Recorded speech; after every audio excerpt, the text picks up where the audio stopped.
what's happening here that's not happening anyplace else? I mean, the competitive level starts at 4 years old. Classic rivalry. Hall of Fame type coaches, great personalities. All three schools, though, they changed the game of college football. Florida State Seminole. Miami Hurricanes. Florida Gators. You want to dominate your opponents and you want to get stoned, make sure that you roll up. It's the roll up, it's the vibes.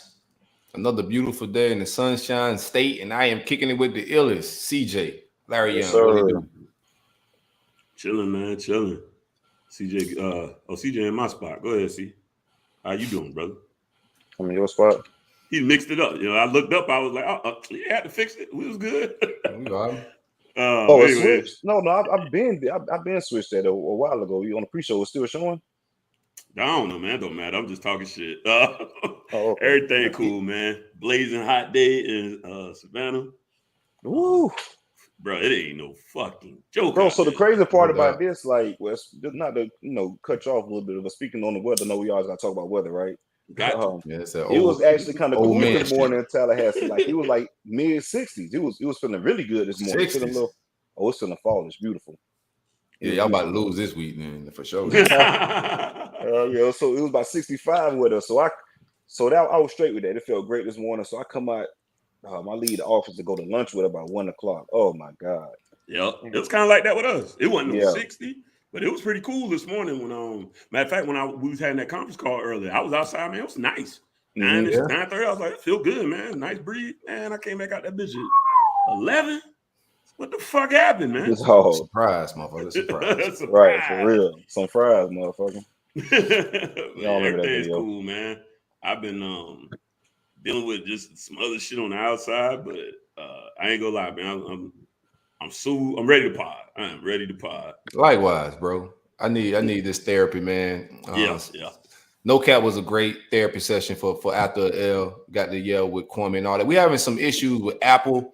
Should be cleared up. It's not even issues. We know what it is. We changing some hosting things. So right now you got to either check us on here on YouTube or Spotify. Next week we'll have it all, everything organized and fixed. But right now that's where you got to catch us at. Make sure y'all hit the like button, subscribe, and all of that, man. But yeah, I need this podcast. I'm ready to kick it today with my guys, man. How y'all? You ready, CJ? You good? Oh yeah, man. Feeling pretty good. And we're going to look early today because got a Pop Warner game tonight. So pretty excited about that. Playing against Canopy Oaks, and Canopy Oaks is pretty much we're the two best teams in the city kind of playing each other. It's kind of like Southside kids and Northside kids. They playing against each other. It's pretty much the two, the best teams in Tallahassee playing each other. So there's a lot of excitement within this game. It was scheduled for this past Saturday, but it was raining literally all day. So they postponed it to today.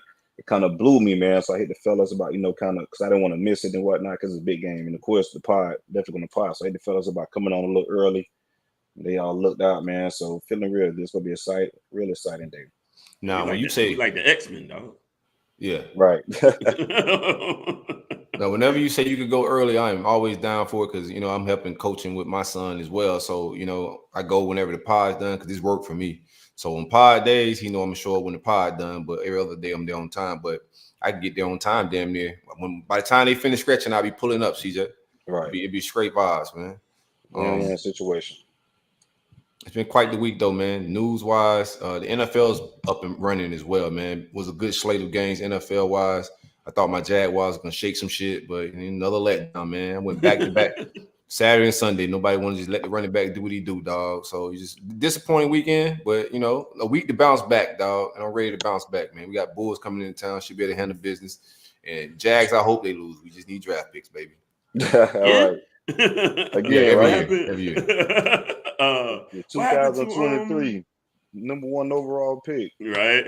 Jacksonville Jaguars select. Shout out our number 1 draft pick got buckets this week though. He got my interception, man, out of the trenches, man. Yeah, shout out to Walker from Georgia. Oh, okay, that's right. How did Sunshine look? Sunshine, okay, nothing too special. Yeah, nothing too crazy, man. It's a development thing. I think he'll be there. Yeah. I don't think he looked bad. I just thought we could have leaned on the running game a little bit more and fed the running back a little bit more. It's the same old shit, man. But not a bad week 1 showing for my Jags, dog. You an old head like me. We like to run the rock. Yeah, what the hell wrong with running the ball? Nothing. Works, man. Especially for the kids. Running the ball, especially when it's demoralizing when it's working. When it's working, yeah. Like bro, you're taking the motherfucker wheel. Yeah. Man, they tired. And you eating the clock. Yeah, that's what App State did to that other team. We're going to talk about a little bit later on. They laid on them boys. They beat on them, and that's a big team they beat on, but they just kept knocking on the door, man. I just don't get it. I think they caught A&M sleeping too. A little bit. Sure. Sadly, they caught them sleeping.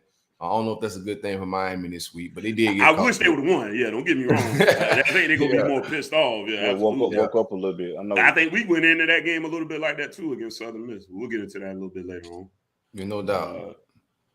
How you feel about your 49ers and your Ravens? Before we get into more shenanigans in this intro, man, my weekend was pretty good though. I know you had a disappointing weekend, but I had a bye week, of course. So I was chilling on Saturday, getting my trolls off. Can't lose in the bye.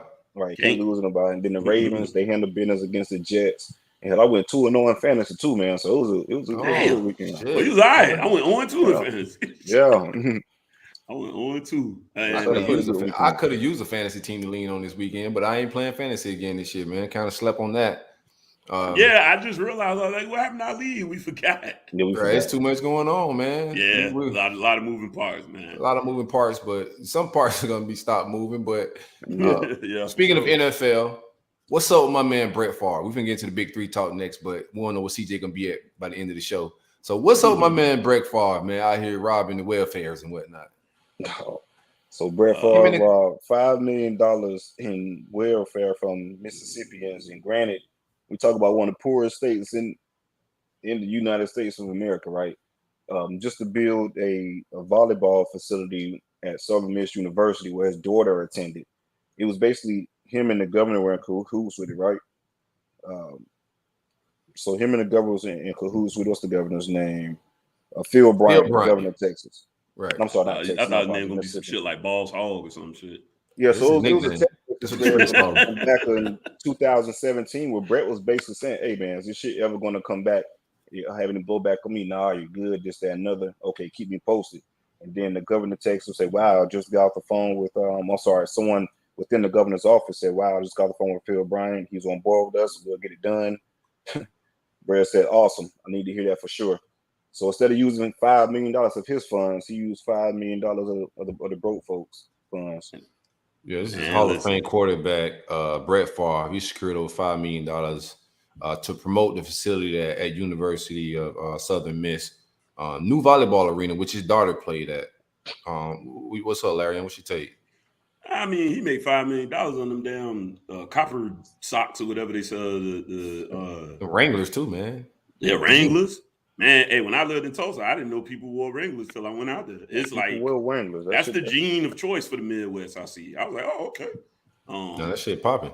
That and Russell Athletic gear. I always wonder how Russell Athletic can host a bowl still, because I was like, even high schools use Nike and Adidas and stuff now.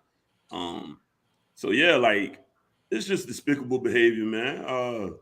Brett, you a nasty, nasty man. I ain't forgot you sending your pee-pee to that lady either without her asking you either, man. You filthy out here.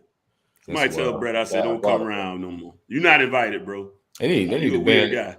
He's wild with the text. That's crazy evidence too. I don't know how they got these screenshots. That's my question. If like how they got this evidence, somebody snitching. Either him or Brett ain't pay somebody. Somebody definitely dropping dimes. How is this not? Is this criminal? It's got to be, because you misappropriating government funds. That's got to be criminal. Now, would Brett Favre go to prison? No, he's far too rich for that. There's no such thing. Don't say rich, because rich people go to prison. I don't know too many. Especially the rappers. Ernie Madoff. Well, yeah. Okay. Athletes too. You know what I'm saying? Rich athletes go to jail, bro. Especially for fraud. There's a bunch of them going to jail for fraud right now. Damn, man, you got not fraud Mississippians, but fraud like NFL and bullshit programs that they got going. Yeah, on. I remember not the welfare system, the healthcare stuff. Yeah, they got Clinton Portis. They got Tamara Venno from Nova also. Okay, well, I guess the elephant in the room will remain the elephant in the room. Brett ain't going to jail. You don't think Brett going to jail? Brett ain't going to prison, man. No, that just ain't gonna happen. Not even the Martha Stewart sale? Nothing? No, he ain't even Martha Stewart. They might give him 2 months in the Martha, clubhouse. Yeah. I mean, you just gotta get like for the people. Bro. Yeah, I can see that. 90 days. You can't be giving all like they about to clean the streets up with PPP. Oh yeah, so Brett might be in there with our cousin them. I wonder how that's gonna go for him. Depending on how big of a fan you are. I'm not that big a fan. I fucked with Brett on the field. Nah, Brett was a beast on the field. It was good, but he was his high risk reward like so many times it wasn't worth it. Especially but the motherfucker won like in the 90s. It was like 3. How many MVPs it was in a row? Look up. It was crazy, man. Brett Favre was hero ball himself, man. Yeah, true. A lot of hero. I'm a ball. Niners fan, so I always fucking. Yeah, that's why. Yeah. But I'm not saying he was trash. I'm just not a big fan. I was a fan. Obviously, pretty good. And then what he did with the Vikings that one time too was pretty. Bro, this dog pee on my floor. I'm gonna kick him in his old ass. Oh, sorry, man. I forgot re-recording. Hey, man, don't get us canceled, man. I tell you what, they let us smoke weed on here, but if you talk about abusing dogs, that's what that shit. Another case, Williams. That's what the line is drawn, bro. Not necessarily bad, but that's what the line is drawn. Trying to get us out of here. All right. I mean, his dad, my nephew. That's who's gonna get kicked in the ass. Okay. Dog. Already. All right, we're finna get into some Big 3 Talk, man. We have a new title sponsor. The Big 3 Talk is brought to you by the great folks at State Farm. Shout out to Allen Horn Insurance. Give him a call at 706-692-2888. He insures the state of Florida, Georgia, Tennessee, and Alabama, whether it's home, auto, life, etc. Anything you need insurance-wise, give Allen Horn a call, State Farm agent, 706-692-2888. Allen's based out of Valdosta, Georgia, former Gator pitcher, former New York Yankee pitcher, and now title sponsor of the Roll Up and the Big 3 Talk. Right, so shout out to Allen. Well, yeah, he was a three-peat MVP from 95 to 97. Man, I don't care. Yeah, you don't care about that. That's some impressive shit, though. 3 in a row is impressive. That's a lot. You got to care about that, man. I'm a 49ers fan, man. Nobody don't care about juice shit no more. Nobody don't care what OJ used to run for. OJ was that guy toting that rock. Everybody forget that because he murdered people and shit. I get it. But, I never knew who he was until he murdered somebody.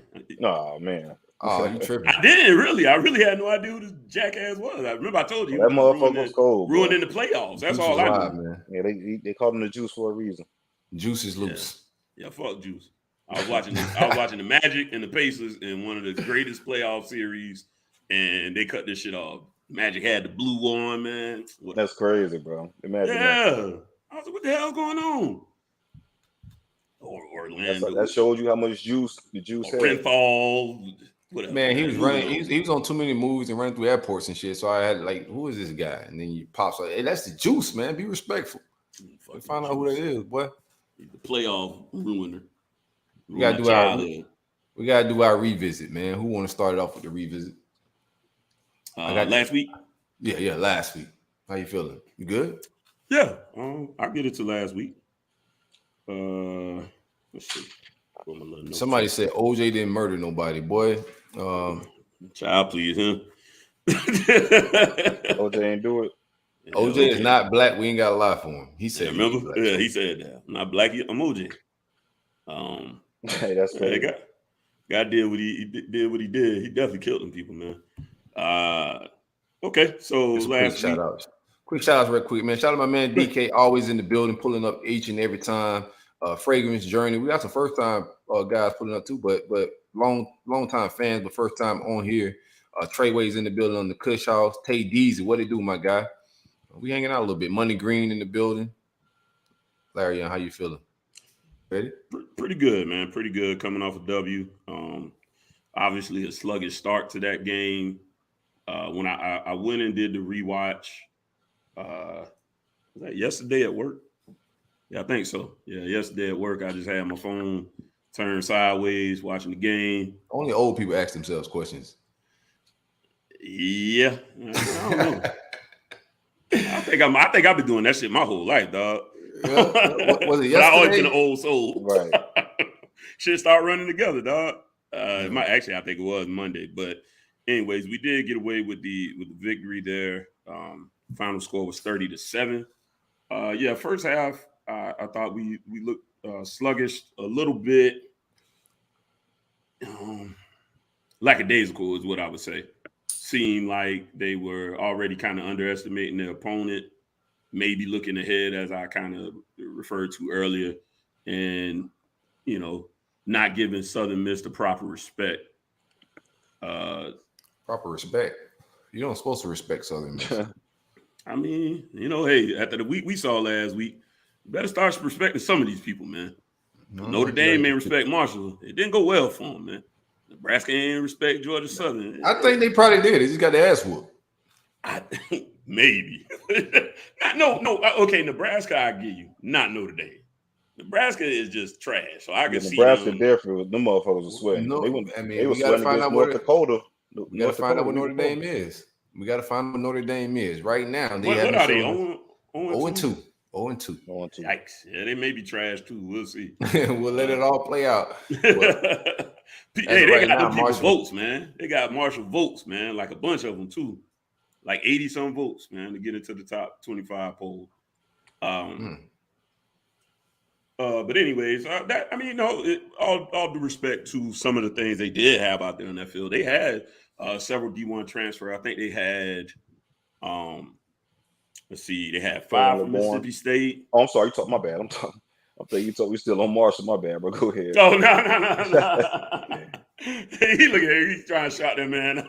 Hey, man. Shout out my dog, man. That's what's up. I mean, you always want to see him win. I respect it. For sure, man. 5 from Mississippi State, 4 from Ole Miss. And they had 1 guy from Arkansas and Memphis. And these were contributing guys. They had a safety out there that actually looked pretty impressive. I can't remember his name right now, number 9.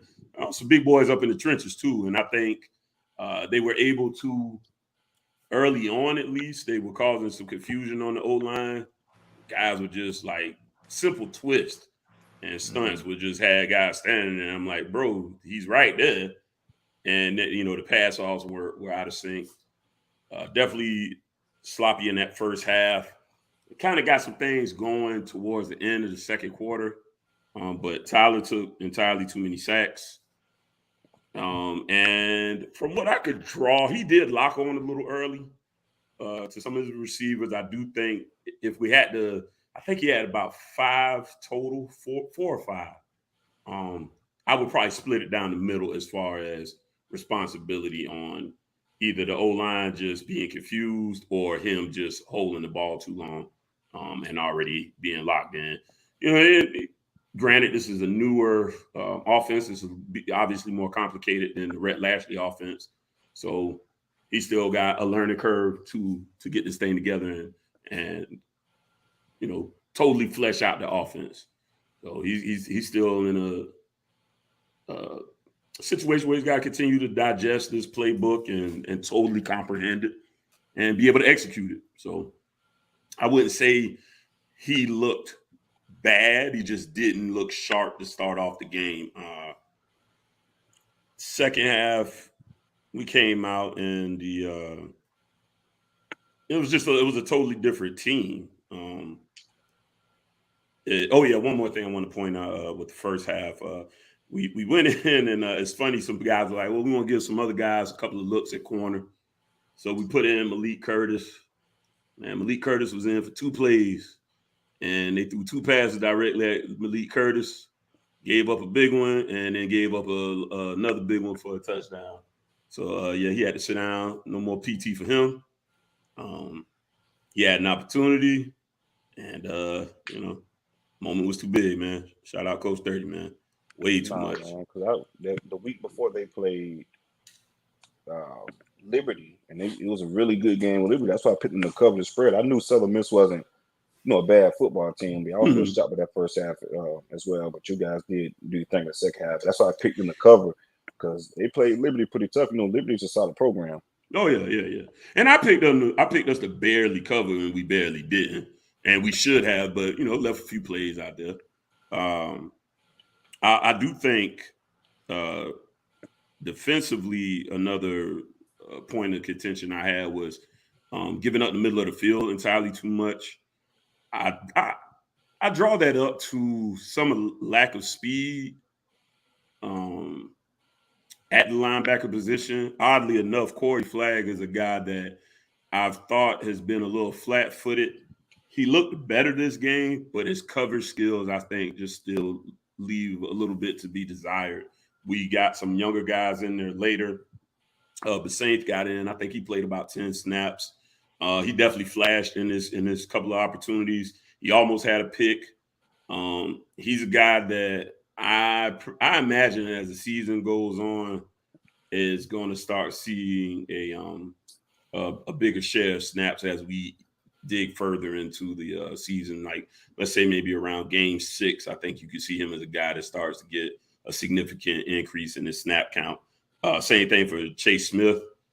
He was injured all season, but he's just an athletic guy that they like at linebacker. He got in, again, looked sharp. I think that'll just improve us overall in the middle of the field once we can get those guys out there, just because of their athleticism. I think they're working on gaining the coach's trust more and more, one being a true freshman and the other being a guy who's been held out the entire – he's a true sophomore, but new staff and was held out due to injury.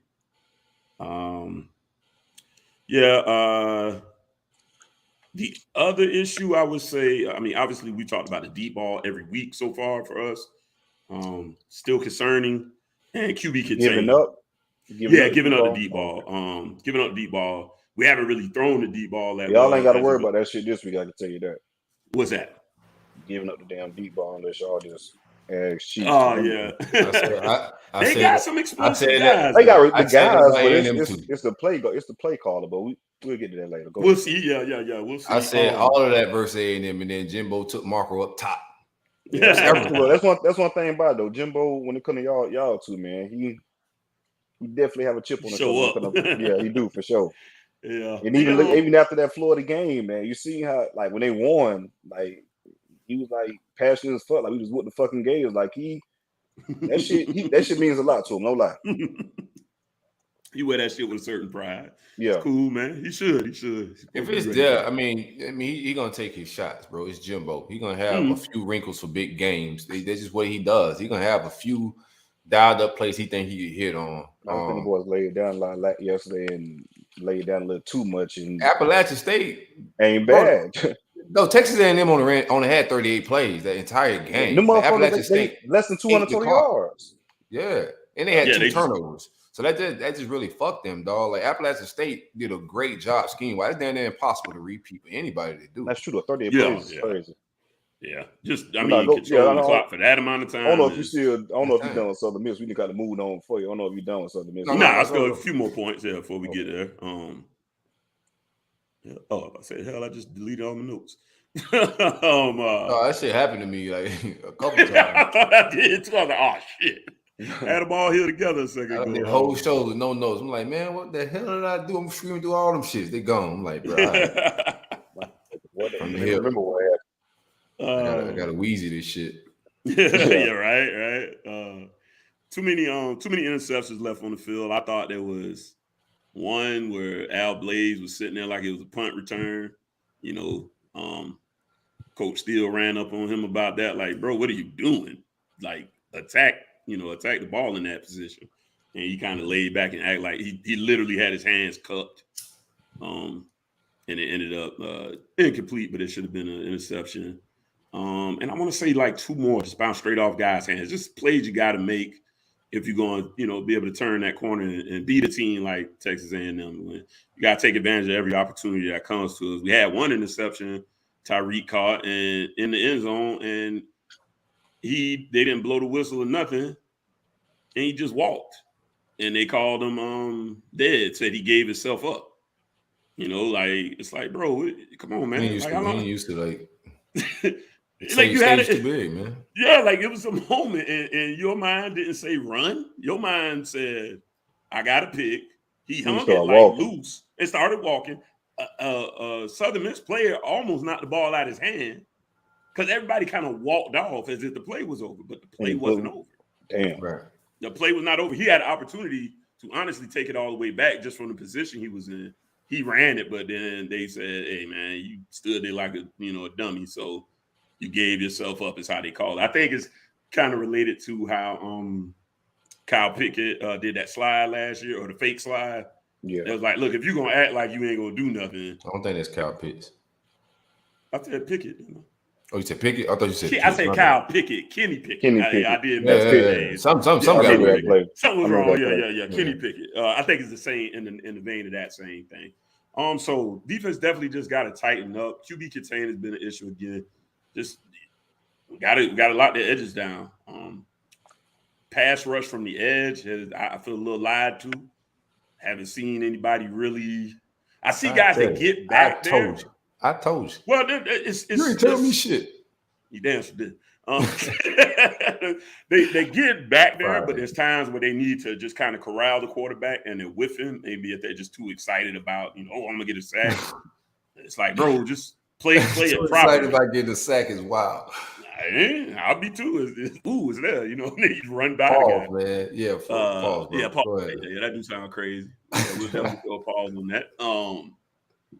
So some areas to tighten up. Some bright spots would be, I thought Leonard Taylor had a kind of showing out day. He looked really good.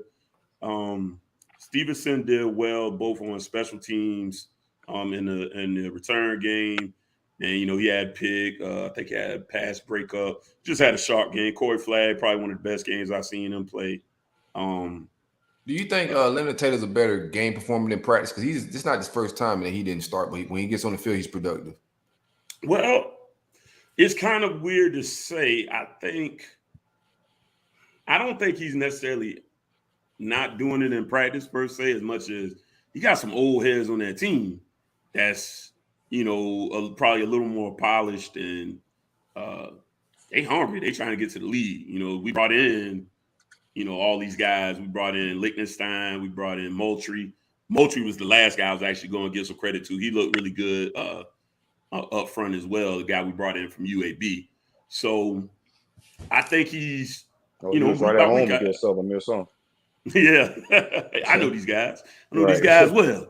So he looked good. I think conference. I think Leonard is a guy that's again, I think he'll eat more into snaps more and more. He played a fair share, actually a lot more than he did the previous week. So, and then Steele's kind of philosophy is starter, he said, I got 22 starters. It's kind of how his philosophy is. And a lot of that, he says, just based on the name of the game these days. People play so much up-tempo. We do a good job of rotating guys. I mean, only guys that are playing like 50 snaps on defense was like the safeties. Cam Kitchens and James Williams. James Williams had a great day as well. Those are the only guys that have played like 50 snaps. Which is probably why Avonte is a little angry. He plays some special teams. I ain't blow them people off of the man and get some reps. It's crazy. Hey, Mario said he's a good guy, but we ain't doing this. He's like, we ain't doing this out here in the streets. That's it. He's like, I like him. He's a good guy. Yeah, I know he deleted his stuff. Moving on. Like that was kind of his take on it. Like, we won't settle these type of things in the public. Whatever he's going through, going on, we'll take care of that behind closed doors. So I like that approach. And then on the offensive side, like I said, second half got things cranked up. Big shout out Parrish. Parrish is really impressed me. He was not a guy that I expected to look quite as good as he does, especially as he's listed at like 5'10", 190, which that's not light, obviously. But he runs a little bigger than that to me. He has really good balance. He's a real good yards after contact running back as well.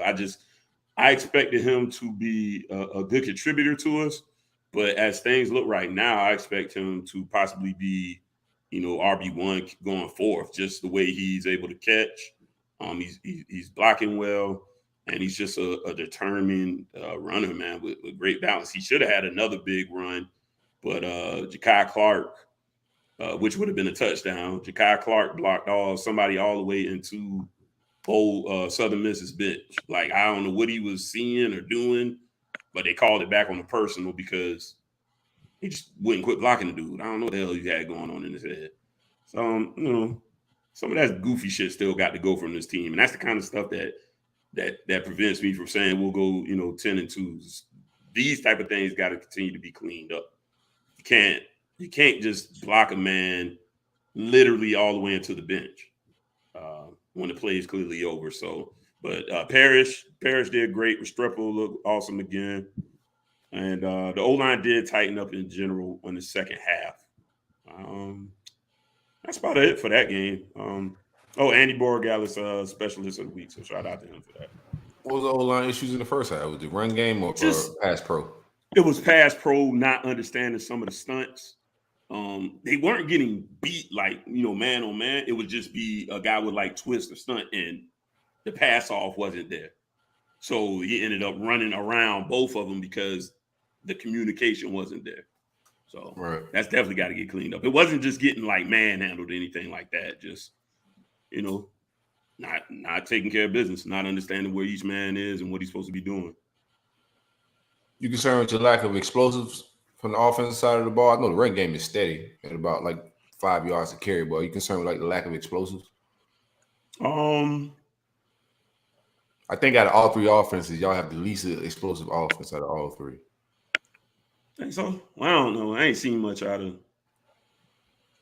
I've seen explosive plays out of Florida State. It's not like they taking shots and they hitting shit down the field a little bit with them big receivers. Even the one hand catch that made the ESPN shit.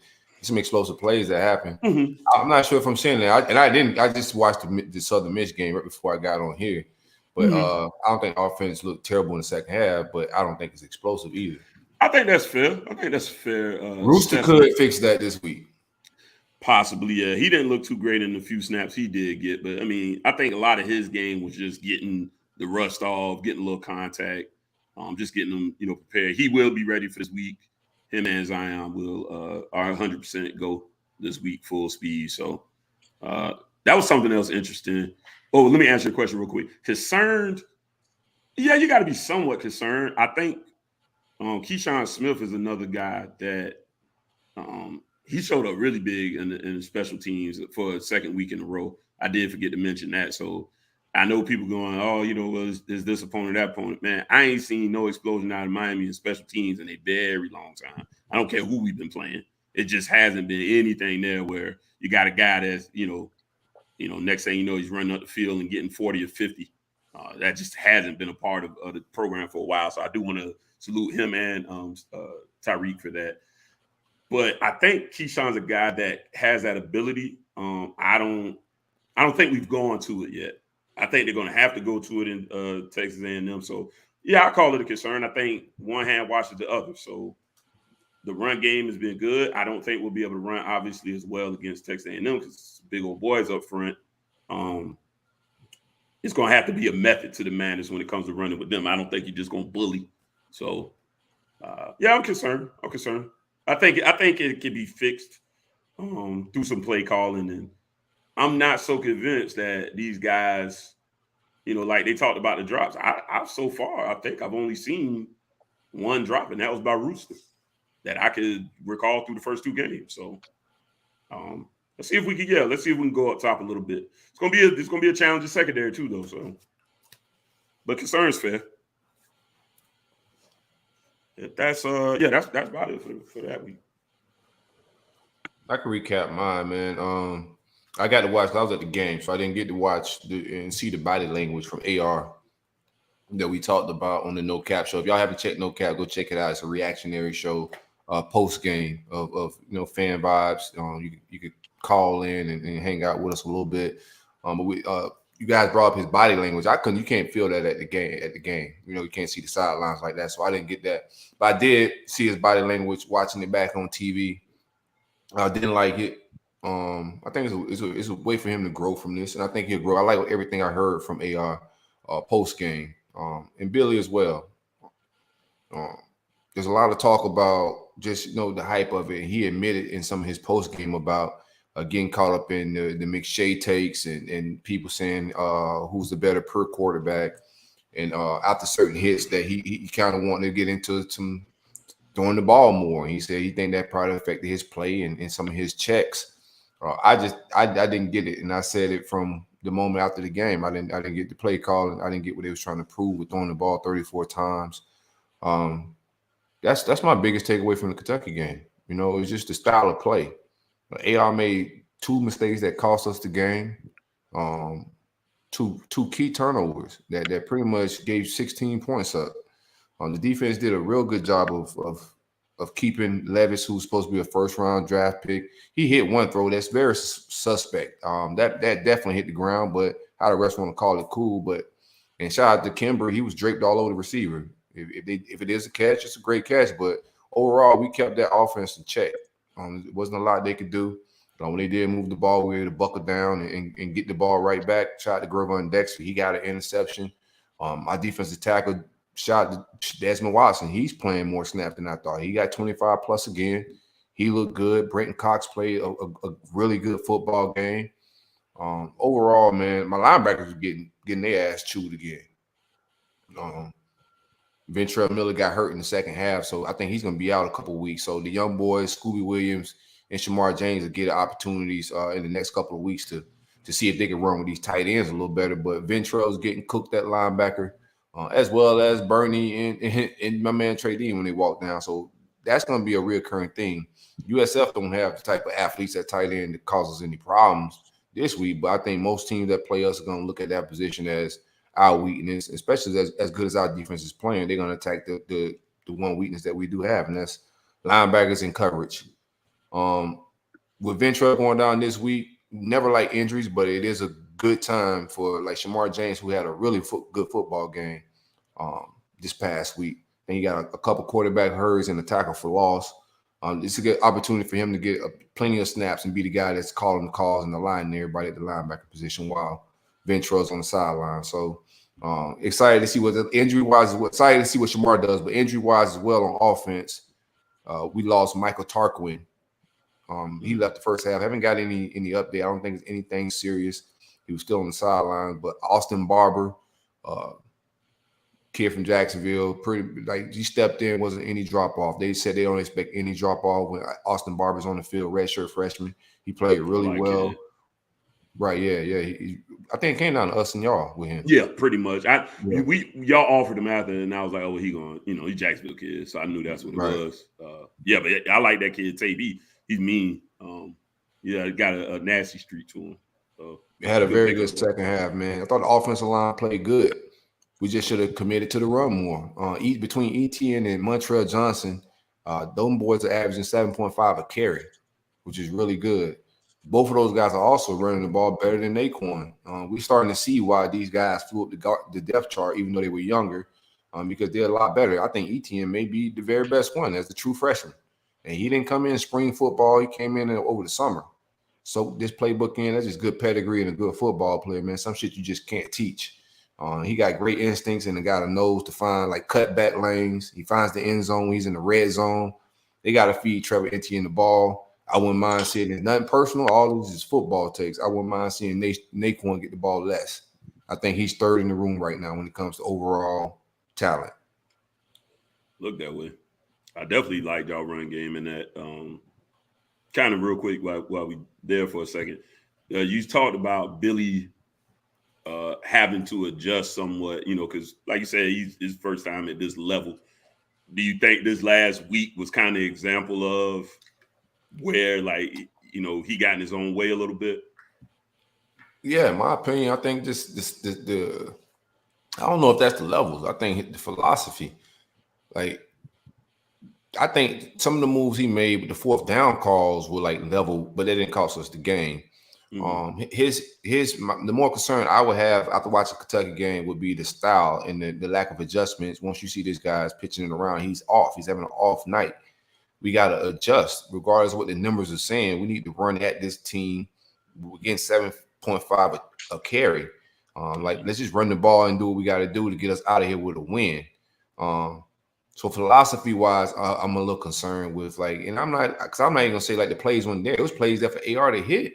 Mm-hmm. It's just you got to have, outside of him not hitting wide open shit you call, you got to be able to have the wherewithal to just snap out of it and say, hey man, kid's having an off night. Let's just get out of here with some easy throws some reaction shit. What else we got to do? You know, not Dan. I'm sorry. Billy has to do some self-reflection too. I'm pretty sure he did in regards to for how sure. he called the game. And what about the little shot? Remember I sent in the group chat where some people thought that the little limp did anything. No, he spoke nobody about really it. spoke on that. No, AR spoke about it. He said he didn't get hurt. He said he wasn't injured at all, but the shot to the knee, it made him want to pass more and think about his health. But he said he's 100%. Didn't have any limp or didn't affect his game physically. Mentally, I think he admitted to a few things affecting his game mentally. The matchup, things being said on ESPN. He just got to lock in, bro. You young guy. If kid had a bad game, I'm still bullish. Like my man Kentucky was saying, I'm still bullish on AR, bro. He's gonna have a nice, easy layup game this week to work on some things to get back in his bag. But this offense got to be run first offense, man. This is what this is built on. When we talked about the off season, I said I expect this to be Nick Marshall at Auburn. That's not what we got, man. You can't let this kid drop back 34 times. Cam Newton wasn't asked to do that. Tim Tebow wasn't asked to do that. When you have these run first quarterbacks like this and you're trying to predicate the offense off of play action, you got to run the damn ball with them. And that's what's going to make them more effective because that's where you're going to get the matchups you need. But, Billy got to call a better game. It's a growing opportunity for the offense. Offense got to get it together. I just think if you run it with the monsters in the backfield and what the running capabilities of the quarterback, 34 passes is just insane. Yes, that's crazy. Especially, like I said, the running game was a favorite. I watched the entire game. I mean, good chunk plays off the runs. I was like, man, like you get chunk off the run, and then you just go pass. Right. Like, what the hell just happened? Like, that don't make good football sense to me, man. You cross the 50 running the ball, you got them on the heels, run that bitch right back at him, especially if you're starting to go a little tempo. I'm liking the thing, some of the sub shit Billy do. Like, the calls he's calling, some of them shits is open. Like, AR missed some really easy-ass throws. You know what I'm saying? Like, and that shit, he just got to clean up, man. He's a competitor, and he's the dog we think he is. He'll bounce back. But the plays was there. I'm not mad at the play calling Billy did. I'm mad at the lack of adjustment and not feeling the chemistry of the game and be like, backing out of that game plan. Because I'm going to tell you, like, some of the stubbornness, especially when the guys that are the head coach and play caller, it reminds me of Jimbo a lot. You know, you get stuck on I'm doing this no matter what. Right. And that's Dan Mullen as well. That's Dan Mullen as well. That's why sometimes I wouldn't mind an OC. And that's a situation I'm just monitoring. But the plays was there to be made. We didn't make them. AR made some terrible mistakes. I'm not gonna put it on Billy. I just want him to be able to read the room a little bit better, man. Because if we let one get away, I think when they look back on this at the end of the season, they're gonna know we let one get away. Kentucky ain't beat us. We let this shit get away, and we got out coached. Big time. Yeah. The defense looked ferocious up front, man. I was getting good pressure up there too. I can't believe Grantham had these same guys last year. That's true. Yeah. Insane. That is a little weird. I definitely was impressed with the defensive front. I thought they were very disruptive. They got after Levis, and I figured that was going to be the case after he came on and said that basically the entire offensive line is new. Going to a hostile environment, I feel like he beat the D line, the front seven in general. They'll be able to do their thing in that game, which they did. Yeah, I think it was hating ass Nick that said that he had a little bit too much, little too much. Ain't that what y'all call him? Hating ass Nick. Hating ass Nick. Yeah, that's from shout out the homie Unique 863. He says they got away from the game plan. I don't know if they got away from it or if it was just a little. Well, that was the game plan. Yeah, they came in with the shits. Like they from the very first series. I mean, he threw the deep shot to shorter, but they was checking the pass. They had an agenda, man. Even if you watch Billy's interviews throughout the week, because everybody's coming through. Tebow coming by the campus. They're not like you getting. It's a lot of hype around him. He's got Heisman odds and all that shit. So. But Billy said in the interview, he was talking about like his IQ and how good of a passer he were. And it just seemed like they was trying to, he got caught up in the hype, man. And this kid learned a lesson too, bro. Like, you're going to be a hero one week and then they're going to shit on you the next, dog. The same people that in your mentions calling you. You acting like you a god the next week, you're going to be shit to him, bro. So, lesson learned, man. I think he's humble enough to bounce back, bro. I believe in the kid, man. This ain't this kid is real deal. We'll see what's up, man. Young it's man, a maturation process. Yeah, he's a young guy. He don't have a ton of starts underneath his belt. It's a new stage, it's a new level. So of course, for him to be flawless would be amazing, right? I did thought 247 put out some very classless, unprofessional shit. With his Heisman R's on a gravestone. I thought that was very unprofessional. That's insane. I agree. From a publication, that's because insane. when I saw it, I was like, "Oh, that's funny." But then I was like, "Wait a minute, 247, like y'all don't get involved with the trolls." Oh no, everybody trolls. Of course they do. It's the thing to do now. Like, yeah. What reporter isn't trolling? All of them dudes are trolling now. I know what you're saying. The people took some of the songs, right? But of course, all of them troll. They troll like us, man. They see what's popping, what's happening on the timeline, and they bite the culture. That was sick, though. Yeah, I do remember. But that was nasty work, bro. That was. I was like, this is hilarious. Wait, 247. Yikes! Yeah, I didn't see that, man. I don't think y'all should play in that arena like that. I don't think. You got to be neutral as hell. Like, how you gonna come in? I definitely you should just be shitting on any of these kids in no funny way like that. I don't think any real publication should be getting into. That's man. What? That's like a tabloid shit, man. Like that shit was Bush League. That shit was Bush League as fuck. It was a great joke, but y'all can't make it. I mean, that's just what it is. It wasn't even no good joke. You put the rest in peace to like that shit. I laughed. I had a good laugh of it. I would laugh if it was a Miami guy. I'm be honest with you. Yeah. I say probably a little biased, but I thought, okay, it's a funny ass joke. But I was shocked that they made it. Yeah, I for them to put that out, that is crazy. Oh, we're gonna revisit it. That's the first thing about it. Well, I know UL Twitter got so much shit. Oh, we got shit loaded. That's the thing. Like, so much we still gotta play these games. Like, still gotta go out there, baby. Like, all this shit. It's a season, man. All this shit's a process. Let it all play out. Just like the recruiting had to play out. This season's gonna play out. Jit still gotta go call hike, and they still gotta snap that bitch to him. We're gonna see what he do. They're gonna say my 247 subscription. All the way from 2006 to today, motherfucker. You got jokes? Like, if I was a Gator fan, yeah, that would have been, I'd pull the plug. Because I know a lot of people, man, you pay for that shit. I accidentally pay for 247 every year. It's tacky business. Like, it's tacky. It feels like you don't do that to a kid. Not unless you're a Miami publication. I mean, you're building your brand around these kids, right? Like you're already taking advantage of it, exploiting them for like everything while they're going through the process or whatever. You're exploiting them to raise your business profile up. You should never make like death and dying fucking jokes and trolls and shit as a company. It's tacky as fuck. Yeah, agree. I do agree. Yeah, Rizzo's my guy or not, I agree.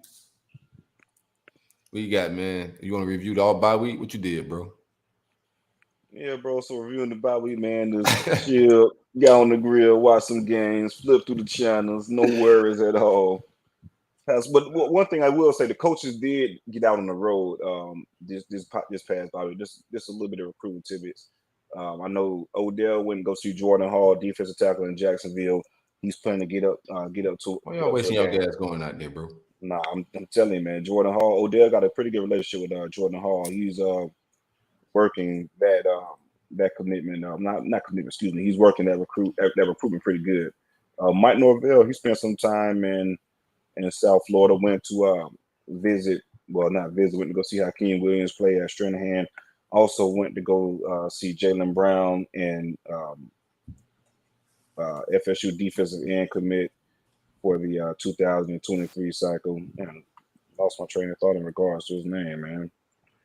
He went to go see Jaylen Brown and what the hell is my guy's name? Sorry, Green, Lamont Green Jr. Sorry, went to go see those two for a Gulliver Prep, and Coach Alex Atkins. He did also go check in with Roger Kearney. So they were on the recruiting.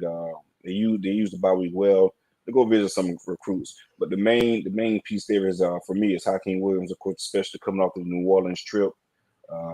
Really good way to capitalize on that to go see him play. And also Jaylen Brown, really good, but the LSU commit who was at the game also, real good to go capitalize on that as well. And they also spent some time in the Pensacola area checking out Georgia commit Raymond Cottrell. And he's supposed to be. He doesn't have an official visit set up officially as far as coming to Tallahassee, but he's eyeing the Clemson game. Mike Novell put some miles on the slingshot this weekend. Oh no, the slingshot, we didn't retire that shit, baby. He driving around the neighborhood. Oh, okay, like a golf cart. Okay, I respect that now. Yeah, a slingshot is a golf cart. It's gangster. Yeah, he drive around the neighborhood. A slingshot is a golf cart. It's gangster now. Yeah, I put neon lights on that bitch and pulled it out at night on us, dog, like it was a Lambo, though. Tokyo drift shit, man. Hey, that's when Trav said, let me call Dion right now. Motherfucker trying to tour me around in the slingshot. Let me call Dion right now. So, man, I'm a grown man, man. I make a grown man decision, man. Turn these lights off, man. Hey, but they did. And shit, man. What's that shit? They did do a good job as far as hitting the recruiting trail this past Bobby, like I said, Hakeem Williams, Jaylen Brown, your commit, and Lamont Green Jr. going out to Pensacola to check on Raymond Cottrell, spend some time in the Jacksonville area with Roger Kearney and Jordan Hall. So some pretty big fish that's left uncommitted that are after. So we'll see how it plays out. That's all I got as far as the bye week, fellas. Cottrell is the kid committed to UGA, right? Yeah, correct. He was committed to Georgia. It's crazy. Oh, did he decommit? No, he's committed to Florida. I'm sorry. Then he said Georgia was his dream school. Ended up committing there, and now he's talking about taking a visit to FSU. He's eyeing the Clemson game. It's just he came to Miami too, so yeah. He's really sliding out. He went from Florida to Georgia, now to y'all. Sound like it was an upgrade to me at one point. He upgraded. Florida, Georgia, Miami, Florida State. I don't know. Y'all getting the interest of some wide receivers. I give you that. Nah, they are. I guess they seen the product. I know. I got a dunk on the road this weekend too. Dunk on the road, man. The dunk on the road. Man, Louisville, his own stumping grounds. The dunk on the road. I told you got a new engine. Y'all got the man on a month-to-month contract, man. Yeah, he ain't allowed to. That's why you got to put it on the road. Ain't no way. Ain't nothing. You got to show me an article with kids saying Ron Dugan is we got a great relationship. I need to see that. He said that for him? Hakeem said Ron is doing an amazing job with his recruitment. No lie. I kid you not, bro. I like it. I'm gonna call that spade. I gave him his flack when he was took his car. Yeah, took I took his car, man. Took his and all that. Yeah, get that man a rental Prius. Yeah. You got to earn this. Yeah. So he got a training wheels back. Got him a new engine. So I'm gonna give his props. He's doing a good job on the trailer this cycle. Yeah, basic crate 350, man. That shit gonna break down on the turnpike, Larry. Hey, if he man, you're gonna give him a new paint job, new rims, whatever you want. Right. Yeah, but I do expect within a couple weeks, I do expect him to get some good news to the commitment. But like you guys said, you got to. I know this is fake. What you got? Come on, man, stick to the point. Nah, you got some news. Yeah, I just got to be fake. Saying sources close to Lincoln have confirmed Urban Meyer will be on campus on Saturday. I know that's fake as hell. Shout out my man. I'll be honest with you. It probably ain't. Tell them to bring me my money. Hey, shout out to Ez Dot, man. Appreciate you hanging, bro. And then hanging with the guys. Yeah, finally got shish kebab. Hey, shout out to my guy, man. He be fucking with us on the timeline heavy, man. Appreciate you for hanging out with us, dog. Yeah, appreciate you finally be able to catch us, dog. Sure. But yeah, so as far as what we did on the recruiting trail, this was a productive bye week. I would say they hit on a lot of key targets, a lot of blue chip key targets that they feel pretty good about and weren't really pretty badly. So we'll see how it plays out. That's all I got as far as the bye week, fellas. That reminded me of did y'all see the quick little news blurb? I know it was in our group chat with Spinner Benz, a rapper out of Florida, out of Jacksonville, Florida, could not afford a defender, so he's got to get a public defender. And that's crazy. That was crazy because Trey, shout out Trey Pine, Trey said maybe you should change the name to Spinner Prius. I was like, no, that is kind of crazy. You can't be spinning a Benz, but you can't afford no lawyer, bro. Like, you about to get eaten alive. These kids don't follow the rules, man. You can't go to war unless you got your money right, man. Y'all out here warring, ain't got no money. Anyways, that just reminded me of that. I was thinking spin a donk. And need OGs. They do. All right, man. Congratulations to Ron, man. Best blocker coach in America. Man, he can get his congratulations and when they sign. When they get confetti and y'all can swim in that shit when they sign, man. I think that don't gonna break down. Y'all know Hakeem. I think Hakeem shit deeper than football. Yeah. I think that's sometimes they layups, you know. Right. I think he may stick. We thought Trav was deeper than football too, but it was apparently. Yeah, it was deeper. It was about the culture. On the back. Did y'all see that moment? You see that moment, man? He was like crying in Deion arms. Let's get. I'll talk some trash shit later. We got Louisville. Louisville. I saw that bullshit. You want to recap Louisville? No, y'all boys go ahead, man, because we got a guest that's gonna come on. That's right. You got a Louisville guy. I got the USF Bulls, man. Them people are terrible. They giving up something outrageous when it comes to running yards. They don't have I don't know what the fuck to give y'all, man. We about to beat shit out of these people, man. They're not good. Hey, real shit. They just not good. The spread is 25. We should cover this spread fairly easy at home. What I want out of this game, I want my offense to play the entire game. I don't give a fuck if it's 70 zip. I think we need reps, man. We got Tennessee on the road the following week. I know we're not full on tackling that practice, so this is an opportunity for a real ass scrimmage, man. Yeah. So I want my offense to work on shit. My defense, I won't mind if they get off the field early and healthy. You know what I'm saying? Let the young boys behind get some reps and whatnot. But we should control this game, both sides of the trenches. They terrible. They tight end shouldn't even able to do shit. I don't even think he gonna get off. That's it.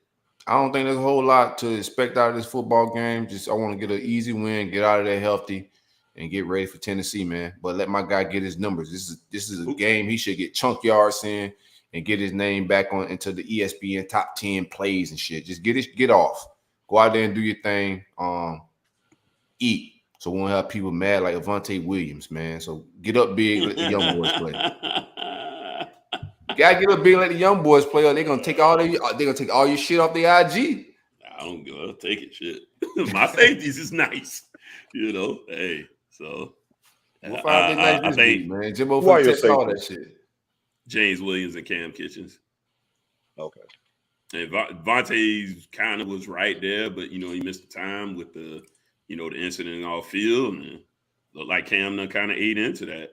Cam's a damn good player.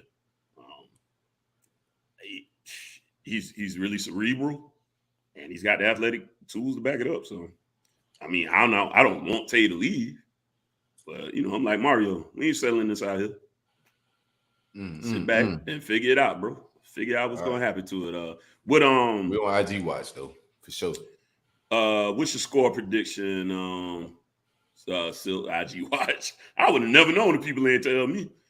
Because I don't follow these kids. I don't follow none of me, but that shit gets it just happens, whoever stripped they shit, like the people gonna let you know with soon the game, hey man, such and such they done took this shit down out their bio, and we're gonna know what's up real quick. And they entering the portal. I mean, the one kid that entered the portal out the LSU game was one thing, right? When LSU lost to Florida State, that's gonna be a trend. That's just the business of this shit now, man. Some of these kids are gonna lose and be like, you know what, I'm fucking out, man. And right out the games. We got to follow up on that a little bit. I'm curious about that. The Booty even play against Southern. Probably they beat the fuck out of Southern. But it was 44-0 at the first damn quarter. Man, they lost to Florida State, dog. I would too. Everybody must die. Operation kill everything. Yeah, exactly. I know. I know, bro. You can I was punching the air last year when we lost to y'all, man. I look like Trey on goddamn on Boys in the Hood. Yeah. It's wild because I told you exactly what was gonna happen, and it happened. I know, but I don't believe you. You told me a murder was gonna happen. A murder. Man, he told me how they was gonna win. They did win. How he said. That's why you crying like Trey. Man, I had tears streaming, everything, snot bubble swinging. Hey, we got a couple super chats. Y'all know in dope when we go down though. He said dope when we go down. I caught that shit. I caught that bullshit. I sure was like, hey, I thought we was heading to Miami for this. No, don't worry about it. We're gonna show them what dope at. Yeah. Real quick, and then we'll get the score predictions all around. He did play actually. He played. He had 5 catches for 42 yards against Southern. Oh, but I thought you quit. Yeah. Right. See, that's what I'm saying, man. I might have time for this whole bullshit. Right. Get your big grown ass down. But no, I did. I do too. But no, I only think the kid quit though. That I think it was for y'all teams. But when they delete their stuff, man, them just be getting attacked. He played like shit, right? Them just be getting attacked in the comments, boy. They be getting attacked. Yeah, because you got grown nasty coaching, idiots. man. Yeah. So I can see that as yeah, Lingard tired of doing that shit. He ain't doing it. He just vibing now. Tell him to bring me. I don't think like Lingard just transferred just for like playing time. Like people like they have families and stuff, man. It be family situations, man. I know like everybody want to troll, get their shit off, but everybody don't just transfer because they didn't like your logo on the side of the helmet, bro. Some people have shit and stuff going on in their family, and that means more than just football. If I could play there and be right next to Pops while he going through something, then I'm gonna make that happen. So should be in all seriousness, he wasn't going to do nothing no more. I feel like he settled in, and sometimes you understand. Some people really get that the game is the game, man. This shit don't be personal, If you're getting outperformed, you're getting outperformed. And that's just what it is. Man, if I got a special guy like ETN cooking like he cooking, you think I'm mad that an older guy? Nah, man, play the best guy. We be missing out on this shit. Yeah.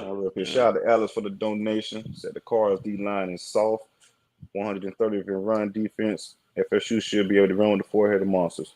Alice, I agree 100%. Y'all got four-headed monsters? God damn. I didn't know y'all had one. Y'all got four Travis. Yeah, I ain't know you had that motherfucker. Oh, don't you say shit. Don't you definitely say shit about you if you didn't know. You know. Four-headed monsters. Hey, at least you ever see the November 5th, man. I can't wait for November. We shoot a movie down there as well. Y'all man. see? The shit I'm gonna be talking. Oh my god. Y'all ever see? Y'all know. I know y'all see the meme with the three-headed dragon, but the one looked goofy. yeah. There got to be two goofy hanging heads on that goddamn. All on tough. All on like that. Tough. Okay, I like that. I like it. Shout out my boy D-Rob with the super chat, man. Said shout out fellas, Larry, CJ, and Silk Bayless. Hey man, you gotta stand on them motherfuckers, man. Silk gonna stand on them takes. You gotta stand on them takes. Hey, that's what makes it polarizing, man. You gotta stand on them shits, bro. That's good, bro. What's y'all prediction for this game? Now go ahead. You got something else? Let's get that. The score. Let's get a score prediction for UF and USF. What I put in the chat? Yeah, I was about to say, let me keep it consistent. Yeah, we put our predictions with the producers behind the scene. Let me get my score real quick. Got too many group chats, bro. Oh, you put no, go ahead. 38-10 Gators is what I got. Cut the spread, get up out of there. I got it 45-10 UF. USF is god awful. I told y'all that. I know. They've been for a while, man. It's crazy because USF was actually pretty good at one point. USF should have been what UCF is right now. If they still blame Charlie. I was listening to Stadium Miguel, man. It's before Charlie, though. They've been up and down with like once they lost what's my man name who did the shit? Levitz. Had Jim in the closet. Jim was on some wild shit. He had that bitch something though. Not really. Yeah, Jim solved. That too, man. I stand in the closet. First of all, I can't be a dog. I'm not standing in no goddamn. My son better never call me till somebody made him stand in the closet. Exactly. That's what I'm saying. Stand in the closet, coach. Go on. Hey man, don't touch me now. I'm not standing in the closet, baby. Put your hands to yourself now. I couldn't wait for anybody to put their hands on me, let alone this old raggedy coach. What? Man. Come on, man. I'll run some steps, I swear. Man. We'll do some laps, some up and downs. These are all, football punishments. For sure. Yeah, my prediction is 41-13 UF. Get that shit over with, man. I like it. Okay. Yeah, I think that's just a super terrible team. I give me some passing touchdowns this week, man. Hey, get some of them stats up there, right? You gotta get it up, man. Keep the odds where they at. You feel me? Stat game. Yeah, that's us. We ain't that many on our schedule. We gotta take them when we can get them. I tell you that shit. For sure. Alrighty. See got his guy coming on a little bit later. We got Texas A&M. I tried to Jimbo said, pull that shit up, man. Yeah, I know. Son of a bitch. Jimbo said, pull that shit up, man. I'm glad he did. I think Jimbo, got caught looking ahead. But yeah, Jimbo looking a little, Jimbo even said himself, if I gotta get an OC, I will. Florida State fans had a good week just slandering Jimbo this week. Y'all was in y'all bag of slandering Jimbo. Nah, but week. we will have a conversation about that too. But no, Jimbo. I told you. I know Jimbo, bro. That tell me that ain't happening. No, man. If you read that quote again, man, that Jimbo basically tell you, I'm not getting no motherfucking OC. Like, this is me. Sound good, right? Right. It sound good, but like, motherfucker, I'm not doing that shit. I promise you. That shit was classic Jimbo. I think it was. I'm with you. I don't believe he will either. Now he got. Now will he adjust with times? How Saban adjust with the times? Time will tell. But he just be Saban as last year, man. Now that's true. But Saban, that offense was stagnant as fuck. At one point, the boys was a power eye offense, that type of deal, and he changed that shit drastically to keep up with the times. Will Jimbo do that? He hasn't done it yet, man. I think play callers got to stay up too late at night, and Jimbo too old for that type of shit to keep up, man. But to be an innovative play caller and ahead of these young, like Patrick Toney's and these new innovative defenses and shit, you got to be up at night and got some young minds around you. And Jimbo ain't got none of that shit. He's going to have to revamp and get, like you said, like Saban, get some young minds and delegate some, man. Well, I got the best old mind in the game. Yeah? Yeah, Steele's the best old head in the game. So you run into some shit. I don't know, man. Like I said, hey, over Saban? Well, the Saban call B anymore? All that old. That's what I'm saying. Yes, coordinator. Yeah. Most of that all that shit is outdated, man. They be running the same shit. Granted, all them boys running that was playing in the SEC in the 2000s.